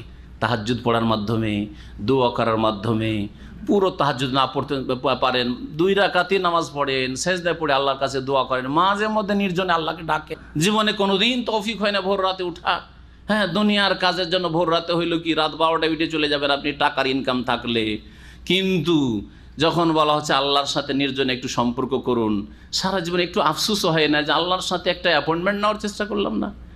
মালিকের সাথে দেখা করার জন্য কত যে পাইতারা করেন, যারা ভায়া হয়ে কাজ করছেন মালিকের সাথে দেখা করার চান্স দেন না বড় বড় কোম্পানিতে। জীবনে একবার যদি মালিককে দেখতে, 10 বছরে মালিককে কফিলকে একবার দেখেছি, বলেন না? হ্যাঁ, তার সাথে যদি কথা বলার সুযোগ ডাইরেক্ট পেয়ে থাকেন তো ধন্য। হ্যাঁ, আমাদের সাথে কথা বলার জন্য কত লোক লাইন দেয়, বেচারা হাতই মিলাইতে পারে না। দূরে গেলে আপনারা না হয় এখানে আছেন, হ্যাঁ, তো এই জন্য ডালের মতো মনে হচ্ছে, কিন্তু বহু জায়গায় এইরকম। তাহলে একটা সাধারণ মানুষের সাথে দেখা করার জন্য এত মরিয়া, রব্বুল আলমের সাথে একবার নির্জনে কথা বলার সুযোগ করার তৌফিক হয় না? 2 রাকাত নামাজ পড়ে আল্লাহর সাথে কমপক্ষে 10 মিনিট 15 মিনিট আপনি ইবাদতবন্দি করেন, নির্জনে আল্লাহর সাথে সম্পর্ক করেন, একটা পার্সোনাল আল্লাহর সাথে আপনার সম্পর্ক হোক, আল্লাহ যেন তৌফিক দান করেন। ওয়াল মুস্তাগফির বিল আসহার, এদের প্রশংসা আল্লাহ করেছেন যারা ভোর রাতে আল্লাহকে ডাকতে পারে। শাহেদ আল্লাহ, আল্লাহ রাব্বুল আলামিন স্বয়ং সাক্ষী দিচ্ছেন, আল্লাহ স্বয়ং সাক্ষ্য প্রদান করছেন। বিষয়টি কি শুনেন? তৌহিদ, তৌহিদের সাক্ষী সব আগে আল্লাহ দিয়েছেন যে আল্লাহ একক। কি সাক্ষী? আন্নাহু, যে লা ইলাহা ইল্লাহু, তিনি ছাড়া কোনো সত্য উপাস্য নেই। ওয়াল মালায়েকাতু, আর মালায়েকা ফেরেশতাগণও সাক্ষ্য প্রদান করছেন। ওয়া উলুল ইলমি কায়েমাম বিল কিসত, আর জ্ঞানীরাও ওলামায়ে কেরামগণও সাক্ষী দান করছেন যারা ন্যায়ের ওপর প্রতিষ্ঠিত, যারা ন্যায়ের ওপর প্রতিষ্ঠিত। লা ইলাহা ইল্লাহু, তিনি ছাড়া কোনো সত্য উপাস্য নেই। আল আজিজুল হাকিম, যিনি মহাপরাক্রান্ত বিজ্ঞানময়। এই তৌহিদের সাক্ষী স্বয়ং আল্লাহ রাব্বুল আলামিন দিয়েছেন। তৌহিদের সাক্ষী কে দিয়েছেন? ফেরেশতা। তারপরে 2 নম্বরে মালায়েকা, জিবরাইল, মিকাইল, ইসরাফিল, সমস্ত ফেরেশতারা দিয়েছেন। তারপরে তৌহিদের সাক্ষ্য প্রদান করে সত্যিকার অর্থে কারা? যার কাছে যত বেশি এলম আছে আল্লাহ এবং আল্লাহর দিন সম্পর্কে, আল্লাহ রাসূল সাল্লাল্লাহু আলাইহি ওয়াসাল্লাম সম্পর্কে, ওহী সম্পর্কে, কোরআন এবং হাদিসের যারা জ্ঞানী তারা তৌহিদের সাক্ষী দিয়ে থাকে। তাহলে আমাদের সমাজে যে ওলামায়ে কেরাম বলা হয়, অথচ তারা শিরিক করার বিদআত করে, আসলে তারা আলেম না। যদি শিরিক না বুঝে, তৌহিদ না বুঝে, তৌহিদ প্রতিষ্ঠা না করে, হ্যাঁ, যদি এই কথা বলে আর দেশের আল্লামা আর বলে হোসেন মানসুর হাল্লাজ যে আনাল হক বলেছে বলে আল্লাহর ওলি হয়েছে, আউযুবিল্লাহ, সে আলেম না সে বড় জালেম? সে বড় জালেম। ইন্না শিরকা লা যুলমুন আযীম। আনাল হক মানে আমি খোদ, আমি ফেরাউন। আনাল হক মানে কি? আমি ফেরাউন। ভালো করে শুনে রাখেন। আর ফার্সি কবিতা শেখ সাদি শুনিয়ে দিয়ে বলছে যে ফেরাউন বলেছিল আনাল হক, বড় শয়তান হয়েছে, আর হোসেন মানসুর হাল্লাজ বলেছিল আনাল হক নাকি বড় ওলি হয়েছে। আউযুবিল্লাহ। এগুলি হচ্ছে জাহেল দ্য গ্রেট, এগুলি হচ্ছে জালেম। ভালো করে শুনে রাখেন। এরাকে আলেম বললে হবে না। আলেমকে যে তৌহিদ জানে, লা ইলাহা ইল্লাহু, এ কথা যারা সাক্ষী দেয়, অন্তর থেকে সাক্ষী দেয়, জবানে সাক্ষী দেয়, দাওয়াত দেয় তৌহিদের, তারা হচ্ছে আলেমে দ্বীন। সুতরাং আলেমে দ্বীন সাহাবায়ে কেরাম, আলেমে দ্বীন তাবেঈন, আলেমে দ্বীন হচ্ছে ইমাম আবু হানিফা, শাফি, মালিক, আহমদ, মুহাদ্দিসিনে কেরাম, আবু বুখারী, মুসলিম, আবু দাউদ, নাসাই ইত্যাদি ইত্যাদি, ইবনে তাইমিয়া, ইবনুল কাইয়্যিম, ইমাম যাহাবী, ইবনে হাজার। আলেমে দ্বীন হচ্ছেন শাইখুল ইসলাম আহমদ বিন আব্দুল ওয়াহাব রাহমাতুল্লাহি আলাইহিম আজমাইন। এরা হচ্ছে আলেমে দ্বীন যারা তৌহিদের দাওয়াত দিয়েছে। আর যাদের দাওয়াতে তৌহিদ নেই, যাদের দাওয়াতে শিরক আর বিদআত মিশানো দাওয়াত, ইসলামও শিখায়, নামাজ রোজাও শিখায়, আর শিরকও শিখায়, বিদআতও শিখায়, তারা আলেম নয়। সুতরাং আলেমের সংজ্ঞাতে আমাদের মুসলিম সমাজ ভুল করেছে। সবাই আলেম, দাড়ি থাকলে, টুপি থাকলে, ঢিলা ঢালা পাঞ্জাবি থাকলে, আর তার উপর যদি একটু ওয়াজ করতে পারে, ওয়াজ যদি করতে পারে তাহলে বড় আলেম। বাকপটু যদি হয় তাহলে আলেম নয়, শুধু আল্লামা। আলেম না, কি হয়ে যায়? আল্লামা। সৌদি আরবের নিম্ন শ্রেণীর একটা আলেম হইতে পারবে না। বাংলাদেশ আর পাকিস্তান আর ভারতেও আল্লামা সাহেব হয়ে বসে আছে, আল্লামা অমুক সাহেব, বুঝা গেছে? ওকে যদি সৌদি আরবের মার্কেটে নিয়ে আসে আলেমদের সামনে, তো আলেমও হইতে পারবে না, ও তালেবে ইলম একজন, বোঝা গেছে কিনা? কিন্তু ভারত, বাংলাদেশ, পাকিস্তানে আল্লামা সাহাব এসছেন, জি, সাহাব না সাপ এসছেন। ভালো করে শুনে রাখেন। জি, সিলেটি ভাষাতে সাহেবকে কি বলে? সাপ এসেছেন। বলছে সাপ না, ওইটা সাপ এসছেন, আসলে দংশন করার জন্য, আপনাদের দিনকে বরবাদ করার জন্য। আল্লাহুল মুস্তাআন। জি, লা ইলাহা ইল্লাহু আল আজিজুল হাকিম। তৌহিদের সাক্ষ্য প্রদান আল্লাহ স্বয়ং করেন, মালায়েকা করেন, উলামায়ে কেরামগণ করেন। তা আলেমকে চিনতে হবে আপনাকে। ইন্নাদ দীনা ইনদাল্লাহিল ইসলাম, নিশ্চয়ই মনোনীত দিন আল্লাহর নিকট একমাত্র ইসলাম। দিন একমাত্র আল্লাহর কাছে কি? ইসলাম। বলবেন না যে সবচেয়ে ভালো দিন ইসলাম, এটা আমাদের দেশের ফুটপাতিয়া ওয়াইজ, বক্তাদের ওয়াজ। আমরা ছোটকাল থেকে শুনতাম, বক্তার ওয়াজ করতে আসতো আর এই আয়াত পড়তে, ইন্নাদ্দিনা ইনদাল্লাহিল ইসলাম। ভাইরা আমার, সবচেয়ে প্রিয় দিন আল্লাহর ইসলাম। এই প্রিয় দিন কোথায় আছে? প্রিয় আছে? দিন একমাত্র আল্লাহর কাছে ইসলাম। ইসলাম ছাড়া কোনো দিন নেই। আদম আলাইহিস সালামের দিনও ইসলাম ছিল, নূহ আলাইহিস সালামের দিনও ইসলাম, ইব্রাহিম খলিলুল্লাহর দিনও ইসলাম, আর মুহাম্মদ রাসূলুল্লাহ সাল্লাল্লাহু আলাইহি ওয়াসাল্লামের দিন ইসলাম, মুসা ঈসা সমস্ত আম্বিয়া রাসূলগণ ইসলাম নিয়ে এসেছেন। সমস্ত দিন যেগুলি আল্লাহ নাযিল করেছে সেটা হচ্ছে ইসলাম। ইসলাম ছাড়া অন্য দিন আল্লাহ কবুল করবেন না। যুগে যুগে ইসলাম থেকেছে, আর সর্বশেষ পূর্ণাঙ্গ ইসলাম রাসূলুল্লাহ সাল্লাল্লাহু আলাইহি ওয়াসাল্লামকে দিয়ে আল্লাহ পাঠিয়েছেন। আগের দিনগুলিকে আল্লাহ রহিত করে দেয়। সুতরাং অন্য কোনো ধর্ম আসমানি দিন হইলেও চলবে না, তাওরাত ইনজিলের ধর্ম, আর মানুষের তৈরি করা ধর্মও চলবে না। সেগুলি ধর্মই না, সেগুলি দিন নয়। জি, ভালো করে শুনে রাখেন। ইন্নাদ্দিনা ইনদাল্লাহিল ইসলাম, আল্লাহর নিকটে দিন একমাত্র হচ্ছে ইসলাম, আত্মসমর্পণ। আল্লাহর সামনে আত্মসমর্পণ করা, আল্লাহর বিধিবিধানের সামনে আত্মসমর্পণ করা, এইটা হচ্ছে ইসলাম। ওমাখতালাফাল্লাযিনা উতুল কিতাব, যাদেরকে কিতাব দেওয়া হয়েছিল তারা বিরোধ সৃষ্টি করেনি, কিন্তু কখন করেছে? ইল্লা মিন বাদে মা জাআহুমুল ইলমু বাগিয়াম বাইনাহুম, তাদের কাছে জ্ঞান আসার পরেই তো বিরোধ করেছে বা বিরোধ সৃষ্টি করেছে। বাগিয়াম বাইনাহুম, আপোষে তারা সীমালঙ্ঘন করতো। ওমান ইয়াকফুর বিআয়াতিল্লাহ, যারা আল্লাহর আয়াতের সাথে কুফরি করবে বা আল্লাহর আয়াতকে অমান্য করবে, ফাইন্নাল্লাহা সারিউল হিসাব, তাদের জেনে রাখা উচিত যে আল্লাহ দ্রুত হিসাব গ্রহণকারী। ফাইন হাজ্জুকা, হে নবী, তারা যদি তোমার সাথে বিতর্কে জড়ায়, তর্ক করে, খ্রিস্টানরা এসে তর্ক করেছিল রাসূলুল্লাহ সাল্লাল্লাহু আলাইহি ওয়াসাল্লামের সাথে নাজরান থেকে, বলছেন ফাকুল, হে নবী তুমি বলে দাও, আসলামতু ওয়াজহিয়া লিল্লাহ, আমি আমার মুখমণ্ডলকে আল্লাহর সামনে ঝুঁকিয়ে দিয়েছি, আত্মসমর্পণ করেছি। আমি আল্লাহর সামনে কি করেছি? আত্মসমর্পণ। তোমরা মানো আর না মানো, আমি আল্লাহর সামনে নিজের চেহারাকে ঝুঁকিয়ে দিয়েছি। আল্লাহর আদেশ নিষেধ আমি মেনে চলি। অমানিত্তাবানি, এবং যারা আমার অনুসারী সাহাবায়ে কেরাম তারাও আল্লাহর সামনে আত্মসমর্পণ করেছে। ওয়াকুল, হে নবী আরও বলে দাও, লিল্লাযিনা উতুল কিতাব, ওই সব লোকদেরকে যাদেরকে কিতাব দেওয়া হয়েছে, ইহুদি খ্রিস্টানদেরকে, ওয়াল উম্মিইন, এবং যারা উম্মি নিরক্ষর জাতি, অর্থাৎ আরব মুশরিকরা, মক্কার লোকদেরকে বোঝানো হয়েছে, বা আরবে যেসব পৌত্তলিকরা ছিল তাদেরকে বোঝানো হয়েছে, কারণ তাদের মধ্যে হাতে গোনা মাত্র কয়েকজন লিখতে পড়তে জানতো, কেউ লেখাপড়া জানতো না। মক্কায় হাতে গোনা, হাতের আঙুলে গোনা যাবে এইরকম 2, 4, 5, 7 জন হয়তো লেখাপড়া জানতো, না হলে কেউ জানতো না। এই জন্য এই জাতিকে উম্মি বলা হয়েছে।